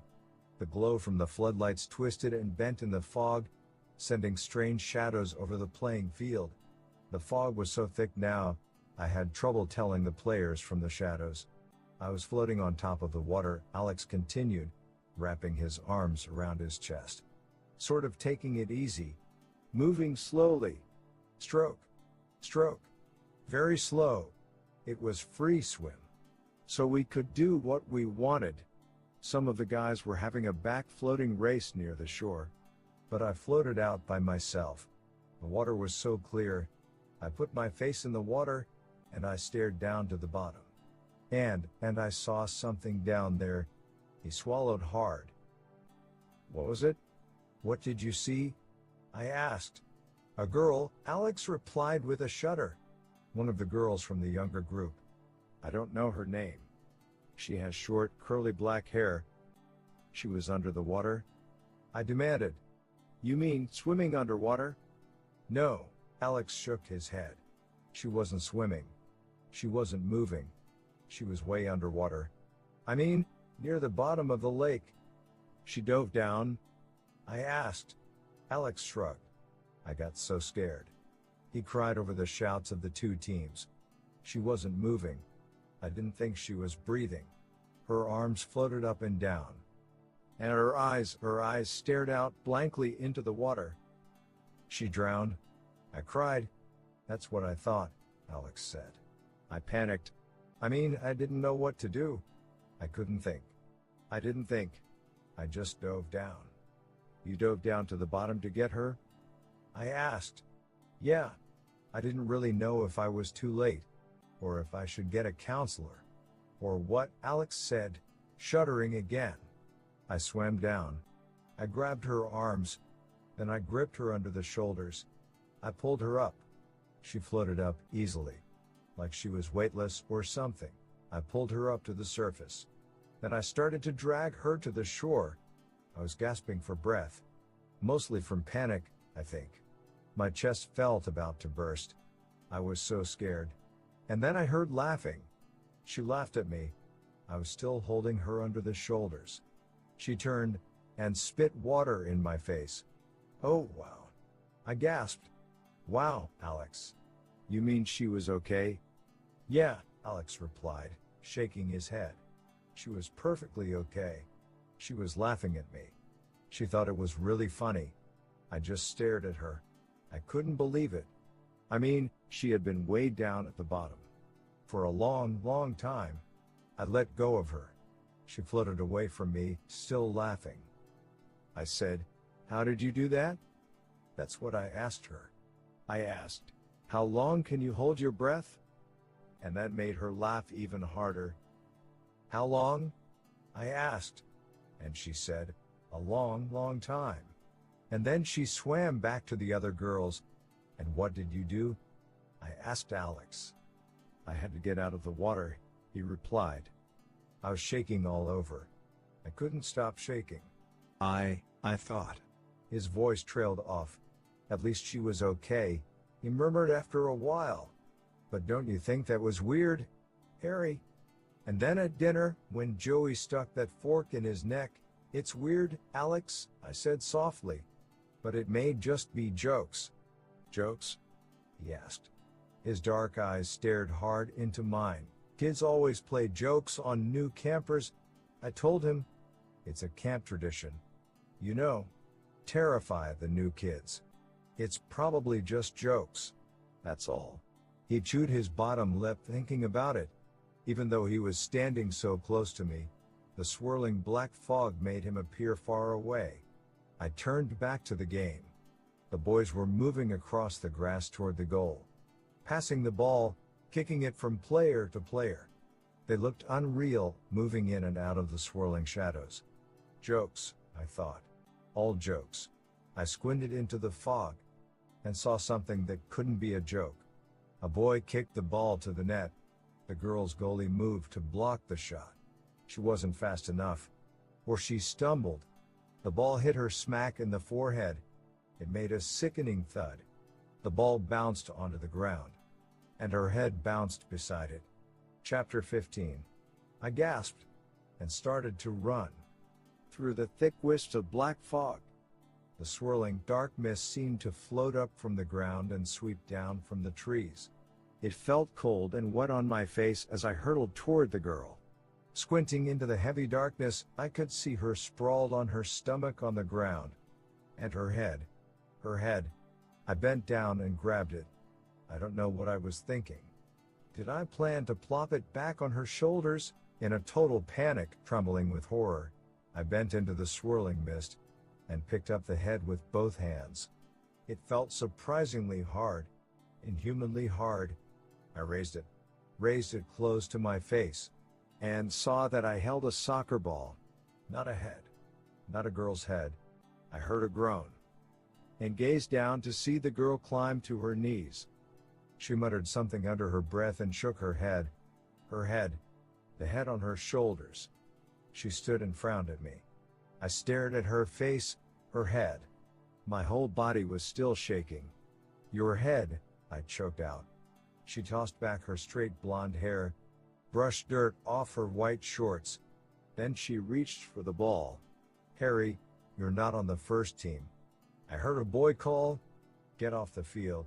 Another boy demanded. I turned and saw that the players had all gathered around, but I saw her head fall off. I blurted out. I instantly regretted it. I knew I shouldn't have said it. Everyone laughed. They tossed back their heads and laughed at me. Someone slapped me on the back. Their grinning, laughing faces floated all around me. For a moment, it looked to me as if all their heads had come off. I was surrounded by laughing heads, bobbing in the eerie, shadowy light from the floodlights. The girl raised her hands to the sides of her head and tugged up. "See, Harry," she cried. "See, it's still glued on. Someone better check Harry's head." A boy cried. Everyone laughed some more. A kid came up, grabbed my head, and tugged it. "Ow!" I screamed. More wild laughter. I tossed the goalie the soccer ball. Then I slunk off the field. Was wrong with me? I wondered, why am I so messed up? Why do I keep seeing things? Am I just nervous because I'm in a new camp? Or am I totally losing it? I trudged to the sidelines and kept walking. I didn't know where I was going. I just knew I wanted to get away from the laughing kids, away from the soccer game. The heavy fog had settled over the field. I glanced back. I could hear the players' shouts and cheers, but I could barely see them. I turned and started toward the row of cabins. The dew on the tall grass tickled my legs as I walked. I was halfway to the cabins when I realized I was being followed. Chapter 16. I spun around. A face floated out of the darkness. Alex! I cried. In all the excitement over the soccer ball and the goalie's head, I had forgotten all about him. He stepped close to me, so close I could see beads of sweat on his upper lip. I saw it too, Alex whispered. I gasped. I didn't understand. You saw what? The girl's head, Alex said sharply. He turned back to the soccer field. To see if anyone had followed him, I guess. Then he turned back to me and tugged my t-shirt sleeve. I saw her head fall off, too. I saw it bounce on the ground. I swallowed hard. You did? Really? He nodded.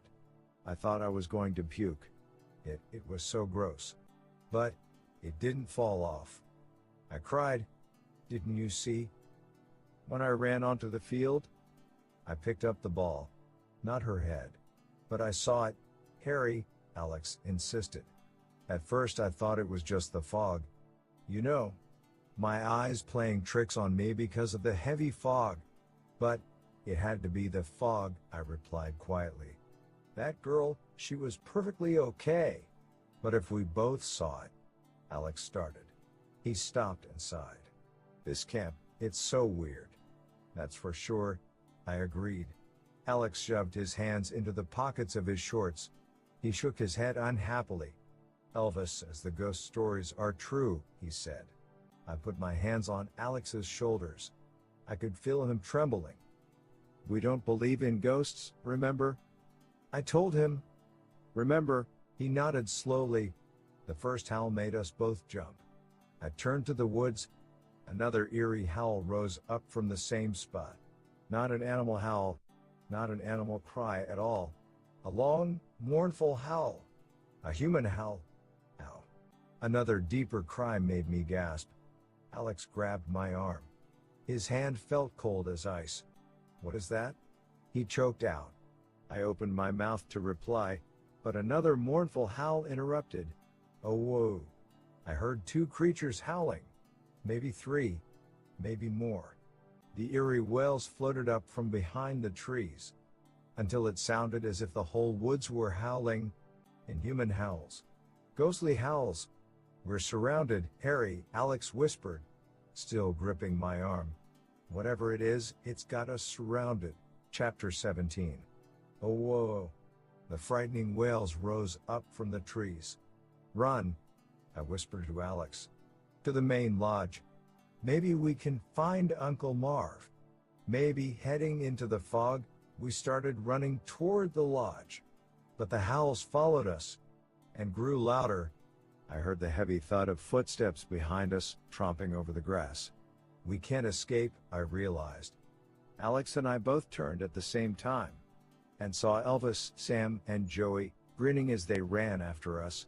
Sam cupped his hands around his mouth and let out a long, ghostly howl. Laughing, Elvis and Joey tossed back their heads and howled too. You jerks. I screamed, swinging a fist at them. I could feel the blood rushing to my face. I felt ready to explode. I wanted to punch those three clowns, and kick them, and pound their grinning faces. Gotcha. Elvis cried.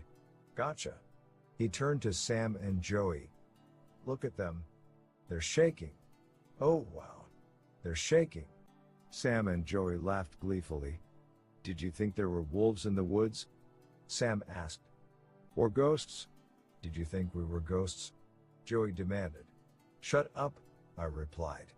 Alex didn't say a word. He lowered his eyes to the ground. I could see that he was as embarrassed as I was.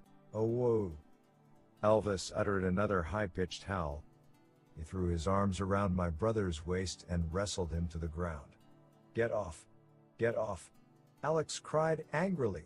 The two of them wrestled around in the wet grass. Did I scare you? Elvis demanded breathlessly. Admit it, Alex. You thought it was a ghost, right? Right? Alex refused to reply. He let out a groan and heaved Elvis off him. They wrestled some more. Sam and Joey stepped up beside me, grinning. Very pleased with themselves. You guys aren't funny, I grumbled. That was so babyish. Really? Joey slapped Sam a high five. Babyish? He cried. If it was so babyish, why did you fall for it? I opened my mouth to reply, but only a choking sound came out. Why did I fall for it? I asked myself. Why did I let myself get scared by three guys standing behind trees and making howling sounds? Normally, I would have laughed at such a dumb joke. As the five of us walked to the cabin, I thought hard about it. The campers and counselors had all been trying to scare Alex and me since we arrived, I realized. Even Uncle Marv had tried to scare us with his creepy stories. They must have a tradition of trying to scare new campers at Camp Spirit Moon, I decided. And it works.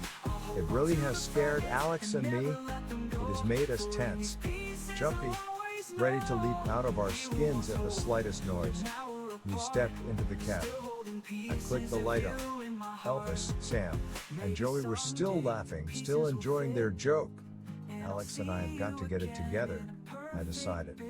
We've got to shove all the stupid stuff about ghosts out of our heads. We don't believe in ghosts, I told myself. We don't believe in ghosts. We don't believe in ghosts. I repeated that sentence over and over, like a chant. Alex and I don't believe in ghosts. We've never believed in ghosts. Never. Never. One night later, after a short hike through the woods, I did believe in ghosts. Chapter 18. Alex and I took a lot of teasing the next day. Coming out of the mess hall after breakfast, someone tossed a soccer ball at me and screamed. My head. Give me back my head. We had instructional swim in the morning. Joey and Sam and some of the other guys started howling like ghosts. Everyone thought it was a riot. I saw Lucy hanging out on the shore with some girls from her cabin. The other girls were laughing at the ghostly howls. Lucy was the only one who didn't laugh. In fact, she had a solemn expression on her face, a thoughtful expression. Several times, I caught her staring at me. She's probably thinking about what a total baby I am, I told myself unhappily. I'll bet she feels sorry for me, because I acted like such a jerk in front of everyone on the soccer field last night. After instructional swim, I dried myself off.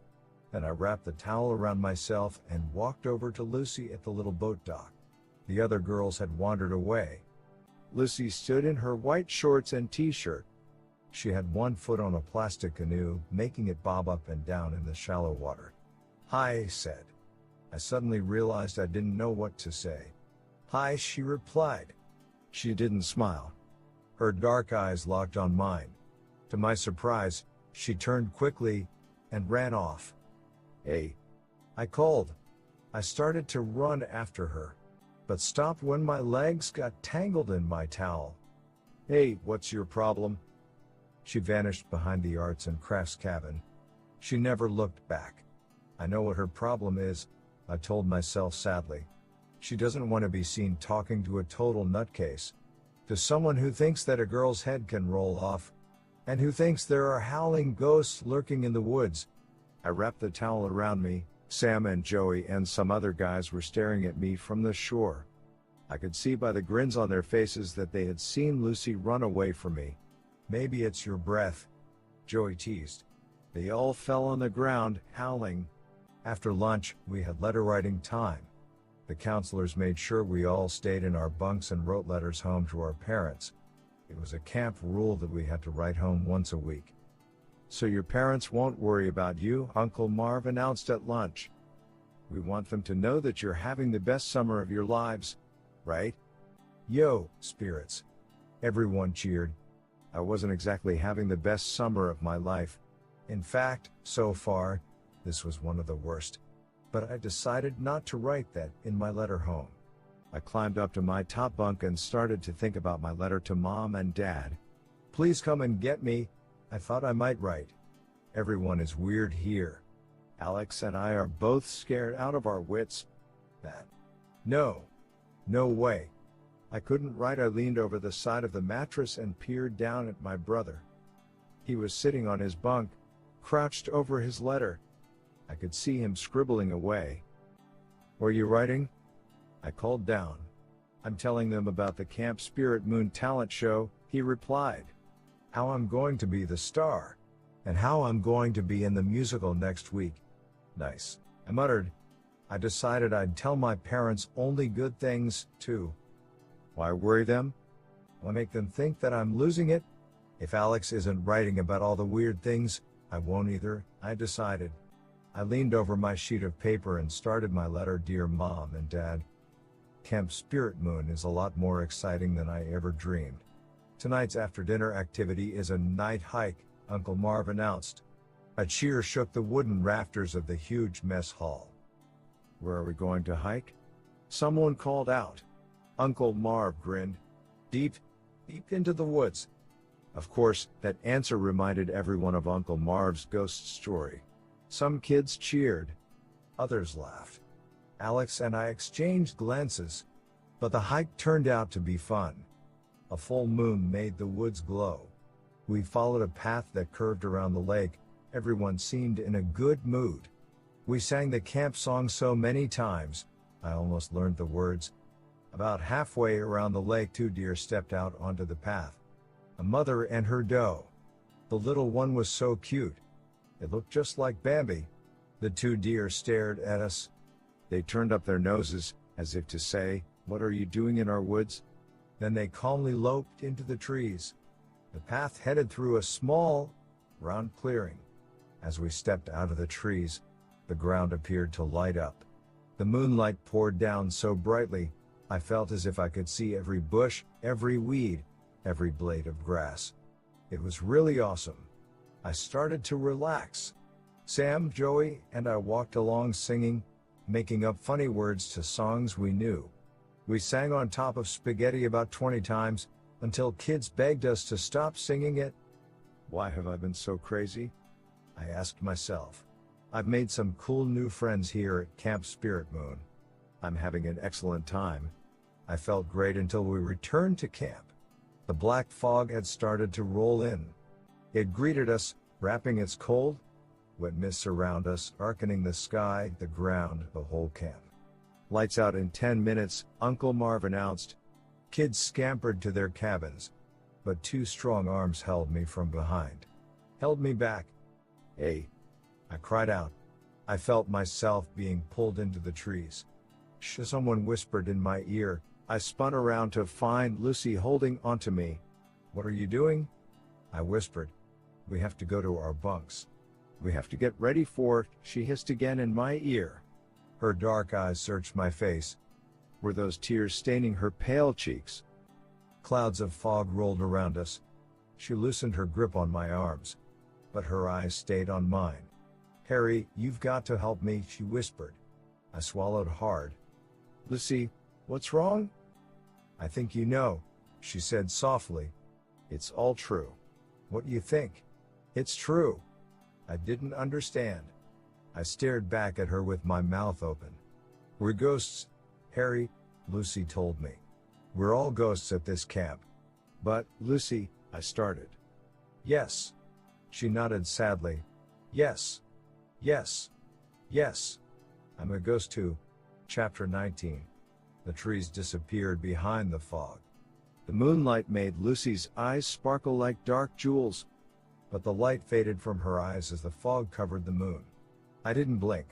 I didn't move. I suddenly felt as wooden as the trees hiding behind the swirling fog. You were joking, right? I stammered. This is one of those great Camp Spirit Moon jokes? But I knew the answer. I could read the answer in her dark eyes. In her trembling mouth. In her pale, pale skin. I'm a ghost, she repeated sadly. The stories, they're true, Harry. But I don't believe in ghosts. That's what I almost blurted out. But how could I not believe in ghosts when one stood right in front of me, staring into my face? How could I not believe in Lucy? I believe you, I whispered. She sighed. She turned her face away. How did it happen? I asked. Just as Uncle Marv told in the story, she replied. We were sitting around the campfire. All of us. Just like the other night. The fog rolled in. Such a dark, heavy fog. She sighed again. Even in the darkness, I could see the tears glistening in her eyes. When the fog finally floated away, Lucy continued, we were all dead. All ghosts. We've been out here ever since. I can't explain any more. I don't know any more. But, when did it happen? I demanded. How long? How long have you been a ghost, Lucy? She shrugged. I don't know. I lost track of time. There is no time when you're a ghost. There's just one day and then the next. And then the next. Forever, I guess. I stared at her without speaking. Chill after chill swept down my back. My whole body was shaking. I didn't even try to stop it. I reached out and grabbed her hand. I guess I wanted to see if she was real or not. One last test to see if she was pulling a joke. Oh. I dropped her hand as its icy cold shot through me. So cold. Her hand, as cold as the black fog. You believe me now? She asked softly. Once again her dark eyes studied my face. I nodded. I believe you, I stammered. I believe you, Lucy. She didn't reply. I could still feel the cold of her hand on my fingers. The blue puddles, I murmured. The sticky blue puddles on the cabin floor. Do you know what they are? Yes, she replied. Those puddles are drops of protoplasm. Protoplasm? She nodded. The puddles are made when we materialize, when we make ourselves visible. She twisted her face into a sorrowful frown. It takes so much strength to make ourselves visible. So much energy. The protoplasm puddles are made when we use that energy. I didn't really understand, but I knew when I stepped in them that the slimy blue puddles were something strange, something inhuman. Traces of ghosts, and the things Alex and I saw. I demanded. Kids floating above their bunks, their eyes glowing like spotlights. Kids stabbing themselves and not bleeding. Not crying out in pain. Some of the kids tried to scare you, Lucy confessed. They only wanted a little fun, Harry. It isn't fun being a ghost. Believe me. It isn't fun spending day after day after day out here, knowing you aren't real anymore. Knowing you will never grow. Knowing you will never change. She uttered a loud sob from deep in her chest. Knowing you will never have a life. I am so sorry, I stammered. Her expression changed. Her eyes narrowed. Her mouth twisted into an unpleasant sneer. I took a step back, suddenly afraid. Help me, Harry, Lucy whispered. I can't stand it anymore. You've got to help me get away from here. Get away? I cried, taking another step back. How? You've got to let me possess your mind, Lucy insisted. You've got to let me take over your body. Chapter 20. No. I gasped. Panic shot through my body. I felt every muscle tense. The blood throbbed at my temples. I need to take over your mind, Harry, Lucy repeated, stepping toward me. Please. Please help me. No. I uttered again. I wanted to turn and run, but I couldn't move. My legs felt like jello. My whole body shook. I don't believe in ghosts. That thought flashed into my mind, but it wasn't true anymore. I stood at the edge of the woods, staring at Lucy. Staring at Lucy's ghost. The fog swept around us. Again, I tried to run, but my legs wouldn't cooperate. What do you want to do to me? I finally choked out. Why do you have to take over my mind? It's my only way to escape, Lucy replied. Her eyes locked on mine. My only way? Why don't you just run away? I demanded. She sighed. If I try to leave the camp by myself, I'll disappear. If I try to leave the others, I'll fade away. I'll join the mist, be part of the fog. I don't understand, I stammered. I took a step back. The fog seemed to tighten around me, cold and wet. Lucy stood 2 feet in front of me. But I could barely see her. She seemed to shimmer in and out with the fog. I need help. Her voice floated softly. I had to struggle to hear her. The only way a ghost can escape is to take over the mind of a living person. But that's impossible. I screeched. What a dumb thing to say, I scolded myself. Seeing a ghost is impossible. Everything happening to me is impossible. But it's happening. I need to possess the mind and body of a living boy or girl, Lucy explained. I need to take over your body, Harry. I need you to take me away from here. No. I screamed again. I can't. My heart thudded so hard, I could barely speak. I can't let you take over my mind, I finally managed to say. If you do that, I won't be me anymore. I started to back away. I have to get to the cabin, I decided. I have to get Alex. We have to run away from this camp. As fast as we can. Don't be scared, Lucy pleaded. She followed me. The fog circled us, as if holding us inside. Don't be scared, Lucy said. As soon as we are far away from here, I'll get out. I'll leave your mind. I'll leave your body. I promise, Harry. As soon as we escape this camp, I'll go away. You will be yourself again. You will be perfectly okay. I stopped backing up. My whole body trembled. The fog washed its cold mist over me. Please, Harry, Lucy begged. Please. I promise you'll be okay. I promise. I squinted at her through the rising mists. Should I do it? Should I let Lucy take over my mind? Will she give it back? Can I believe her? Chapter 21. Lucy floated in front of me. Her dark eyes pleaded with me. Please, she whispered. No. I'm sorry. I can't. The words escaped my lips almost before I thought them. I can't, Lucy. She shut her eyes. I could see the muscles in her jaw tighten as she gritted her teeth. I'm sorry, I repeated, backing up. I'm sorry too, she said coldly. Her eyes narrowed. Her lips formed a sneer. I'm really sorry, Harry. But you don't have a choice. You have to help me. No. No way. I turned and tried to run. But something held me back. The fog. It tightened around me. The thick, wet mist. A choking mist. It drew around me, pushing me, holding me in place. I tried to scream for help. But the fog muffled my cry. Lucy vanished behind the black fog. And then I felt something cold on the top of my head. My hair tingled. I reached up with both hands. And felt ice. As if a frost had settled over my hair. No. I screamed. Lucy, no. The cold sank down. My scalp itched. My face froze. I rubbed my cheeks. Numb. Cold and numb. Lucy, please. I begged. I could feel her, so light, so cold. Settling into my body. Sinking into my brain. I could feel her.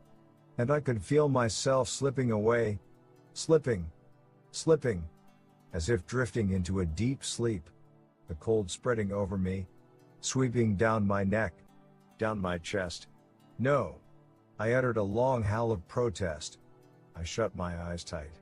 I knew I had to concentrate. I had to think hard. I had to keep awake. I couldn't let myself fade away. I couldn't let her take over. I couldn't let her shove my mind aside. And take control. Take control of my body. I set my jaw hard. And kept my eyes shut. And tightened every muscle. No. I thought. No, you can't do this to me, Lucy. You can't take my mind. You can't take over. You can't, because I won't let you. The cold settled over me. My skin tingled. I felt numb all over. And so sleepy. So sleepy. Chapter 22. No. I tossed back my head in another long howl. If I can keep screaming, I can keep awake, I told myself. And I can fight Lucy off. I can force her away. No. I wailed into the spinning, whirling fog. No. And I felt the cold start to lift. No. I squeezed my arms, rubbed my cheeks, and knew the feeling was returning. No. I suddenly felt lighter and totally alert. I did it. I realized I fought her off. But how long did I have before she tried to take over again? I took a deep breath, then another. I'm breathing, I told myself. I'm me and I'm breathing. I felt stronger now. I lowered my head and darted into the fog. My sneakers pounded the ground. I made my way to the cabin. The lights were out. The other guys were in their bunks. I burst inside and let the screen door slam behind me.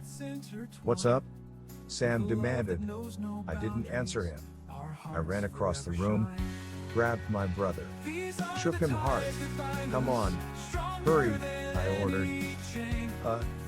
Alex squinted up at me sleepily. I didn't say another word. I tossed him his shorts and his sneakers. I heard the other guys stirring. Joey sat up in his bed. Harry, where were you? He asked. Lights out was 10 minutes ago, Sam said. You're going to get us all in trouble. I ignored them. Alex, hurry, I whispered. As soon as he had his sneakers tied, I grabbed his arm and tugged him to the door. Harry, what's wrong? He asked. Where are you two going? I heard Joey call. I pulled Alex outside. The screen door slammed behind us. Run! I cried. I'll explain later. We have to get out of here, now. But, Harry, I pulled Alex over the grass. The fog had parted enough to let a trail of moonlight slip through. We followed the trail to the woods. Our sneakers slipped and slid over the wet grass. The only other sound was the chirp of crickets and the rush of wind rattling the pine trees. After a minute or two, Alex wanted to stop to catch his breath. No, I insisted. Keep moving. They'll follow us. They'll find us. Where are we going? Alex demanded. Deep into the woods, I told him. As far away from that camp as we can. But I can't keep running, Harry, Alex cried. My side hurts and they're all ghosts. I blurted out. Alex, I know you won't believe me, but you've got to try. The kids. The counselors. Uncle Marv. They're all ghosts. Alex's expression grew solemn. I know, he replied in a tiny voice. How do you know? I demanded. We squeezed between two tangled tree trunks. Over the chirp of crickets, I could hear the lake washing over the shore just beyond some tall shrubs. We're still too close to the camp, I told myself. I pulled my brother in the other direction. Away from the lake. Pushing aside tall weeds and shrubs, we made our own path, deeper into the woods. Alex, how do you know? I repeated. Elvis told me, he replied, wiping sweat off his forehead with his arm. We ducked under a tall thorn bush. Thorns scraped the top of my head. I ignored the pain and kept moving. Elvis said the ghost story about the fog was true, Alex continued. I thought he was just trying to scare me. But then Alex's voice trailed off. We ran into a small clearing. Moonlight made the grass glow like silver. My eyes flashed in one direction, then the other. I couldn't decide which way to run. I swatted a mosquito off my arm. What did Elvis do? I asked Alex. Alex raked back his dark hair. He tried to take over my mind, he told me in a trembling voice. He floated into the fog. And then I started to feel really cold. Twigs snapped. Dry leaves crackled. Footsteps. I shoved Alex back into the trees. Out of the clearing. We pressed against a wide tree trunk and listened. Silence now. Maybe it was a squirrel or a chipmunk or something, Alex whispered. Maybe, I replied, listening hard. Moonlight trickled through the treetops. It made shadows dance over the smooth clearing. We have to keep going, I said. We're still too close to the camp. If the ghosts follow us. I didn't finish my thought. I didn't want to think about what would happen if the ghosts followed us. If they caught us. Which way is the highway? Alex asked, his eyes searching the trees. It isn't too far from the camp, right? If we can get to the highway, someone will give us a ride. Good idea, I said. Why hadn't I thought of that? Now here we were, in the middle of the woods, far from the highway. I didn't even know which direction to go to find it. It must be back that way, Alex suggested, pointing. No. That's the way back to the camp, I argued. Alex started to reply, but a loud thumping sound made him stop. Did you hear that? He whispered. I did. And then I heard it again. A loud thump. Very close by. Is it an animal? I cried softly. I don't think so, Alex stammered. Ka thump. Louder. Is it a ghost? I wondered. Has one of them found us? Quick, this way, I urged. I grabbed Alex by the wrist and tugged him hard. We had to get away from whatever was making that frightening noise. Ka thump. Louder. We're going the wrong way, I cried. We spun around and darted back into the clearing. Ka thump. Which way? Alex screeched. Which way? It's everywhere. Ka thump. And then, from somewhere just ahead of us, a deep, booming voice growled, Why are you standing on my heart? Chapter 23. The ground tumbled and shook. Alex and I both let out terrified cries, but our cries were drowned out by a rumbling sound that quickly rose to a roar. The ground gave way beneath us. We both raised our arms high as we toppled over. I landed on my hands and knees. Alex fell onto his back. The ground trembled and tossed, tumbling us around. It's the monster. Alex shrieked. But that's impossible, I thought, struggling to my feet. That monster is from a story. A dumb camp ghost story. It can't be here in the woods. I helped pull Alex up, but the ground shook again, and we both fell to our knees. Ka thump. Ka thump. It can't be real, I cried. It can't. My mouth dropped open in horror as a huge, hairy head raised itself in front of us. Its eyes glowed as red as flames, round, terrifying, glowing eyes set deep in an ugly, growling face. The creature glared furiously at us. The monster. Alex stuttered. We were both on our knees, bouncing helplessly on the rolling, tossing ground. Was it the ground? Or the monster's chest? The creature opened an enormous cavern of a mouth. It flashed rows and rows of jagged yellow teeth. Slowly it raised its head, moving closer, closer, opening its hairy jaws wide, preparing to swallow us as we frantically struggled to scramble away. Harry, Harry. Alex shrieked my name. It's going to eat us. It's going to swallow us whole. And then, in a flash, I had an idea. Chapter 24. The huge monster uttered a low growl. Its hairy mouth opened wider. An enormous purple tongue rolled out. I gasped when I saw that the tongue was covered in prickly burrs. Look out, Alex, I cried. Too late. The ground tossed, bouncing us both into the air. We landed with a hard plop on the tongue. Ow! We both howled. It felt like a cactus. Slowly, the prickly purple tongue began to slide, carrying us into the creature's open mouth. We don't believe in monsters, I told Alex. I had to shout over the bellowing of the hungry monster. The tongue carried us closer, closer to the rows of jagged yellow teeth. We don't believe in this monster, I shouted. It is just made up. Part of a story. If we don't believe in it, it can't exist. Alex's whole body shook. He hunched over, making himself into a tight ball. It looks pretty real, he choked out. The tongue dragged us closer. I could smell the monster's foul breath. I could see black stains on its jagged teeth. Concentrate, I instructed my brother. We don't believe in you. We don't believe in you. Alex and I began chanting those words over and over. We don't believe in you. We don't believe in you. The purple tongue carried us into the huge mouth. I tried to grab onto the teeth, but they were too slippery. My hand slid off. I felt myself being swallowed. Down, down, into sour darkness. We don't believe in you. We don't believe in you. Alex and I continued to chant, but our voices were muffled as we slid down the creature's throbbing throat. Harry, it swallowed us. Alex wailed. Keep chanting, I ordered him. If we don't believe in it, it can't exist. We don't believe in you. We don't believe in you. A glob of thick saliva rolled over me. I gagged as it clung to my clothes, my skin, hot and sticky. The walls of the throat throbbed harder, pulling us down, down, down into the vast, churning, gurgling pit of a stomach below. Oh! Alex let out a long, defeated sigh. He sank to his knees. He was covered in thick saliva too.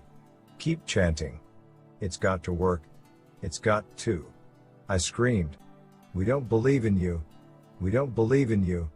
We don't believe in you. Alex and I both opened our mouths in screams of horror as we began to fall. Falling into the churning stomach below.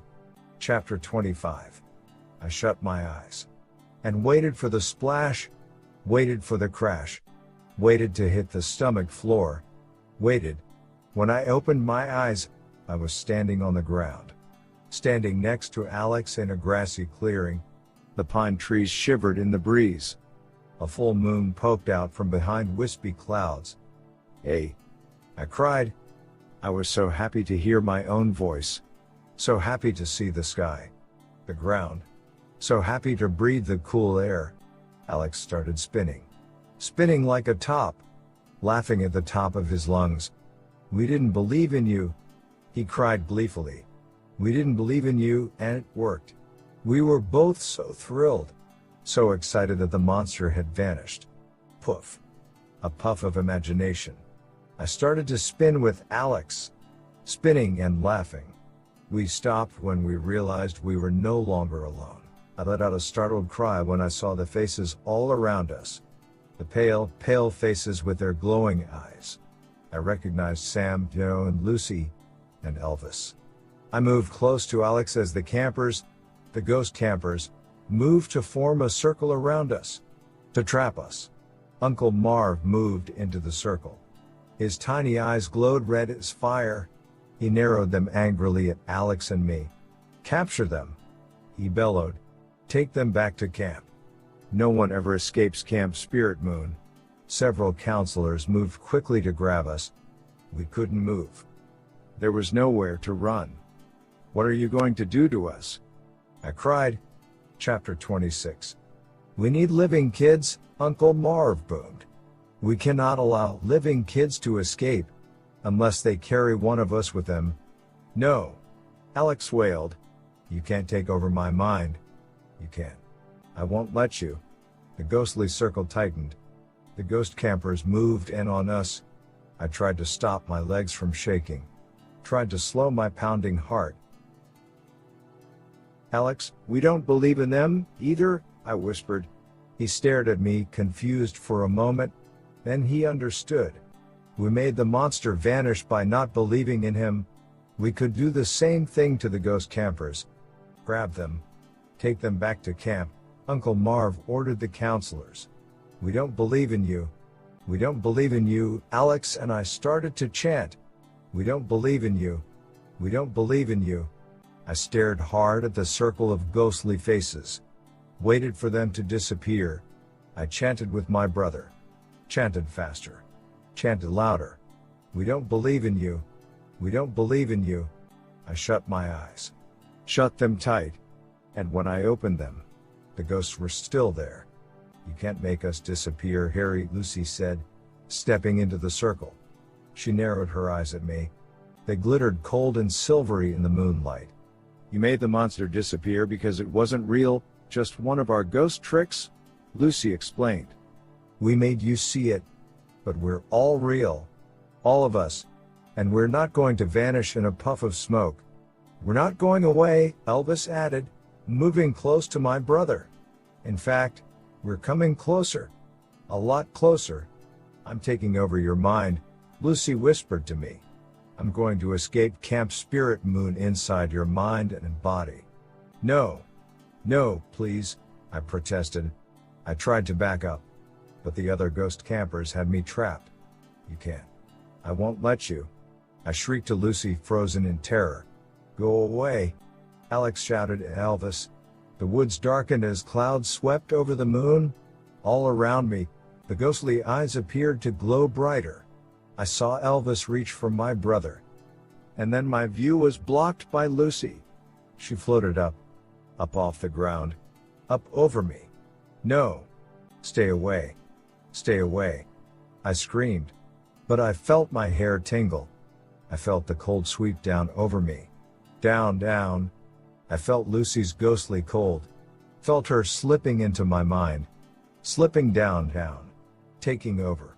And I knew I couldn't escape. Chapter 27. Get away, Lucy. I'm going first. I heard a voice shout. No way. A boy cried. Move out of the way. Uncle Marv said I could be first. I could feel the cold sweep up from my body. I opened my eyes and saw Lucy back on the ground. Other kids tugged her away. Let go of me. Lucy screamed, pulling back. I saw him first. Finders keepers. Another ghostly girl cried. They are fighting over me, I realized. They pulled Lucy away. And now they're fighting to see who will take over my mind. Hey, let go. I heard a ghostly girl cry. I saw her wrestling with another girl. The ghosts were wrestling and fighting, shoving and clawing at each other. I saw the counselors join the fight. Stop this. Stop this. Uncle Marv bellowed. He tried to pull the fighting campers apart, but they ignored him and continued to battle. And as I stared in horror, they began to spin around me. Faster and faster. A ghostly circle of wrestling, fighting, shrieking campers. Boys and girls, counselors and Uncle Marv spinning, struggling, clawing. Faster. Faster. They spun around and around my brother and me, until they became a swirl of white light. And then the light faded to gray smoke. Wisps of smoke that floated to the trees, and disappeared in the trembling branches.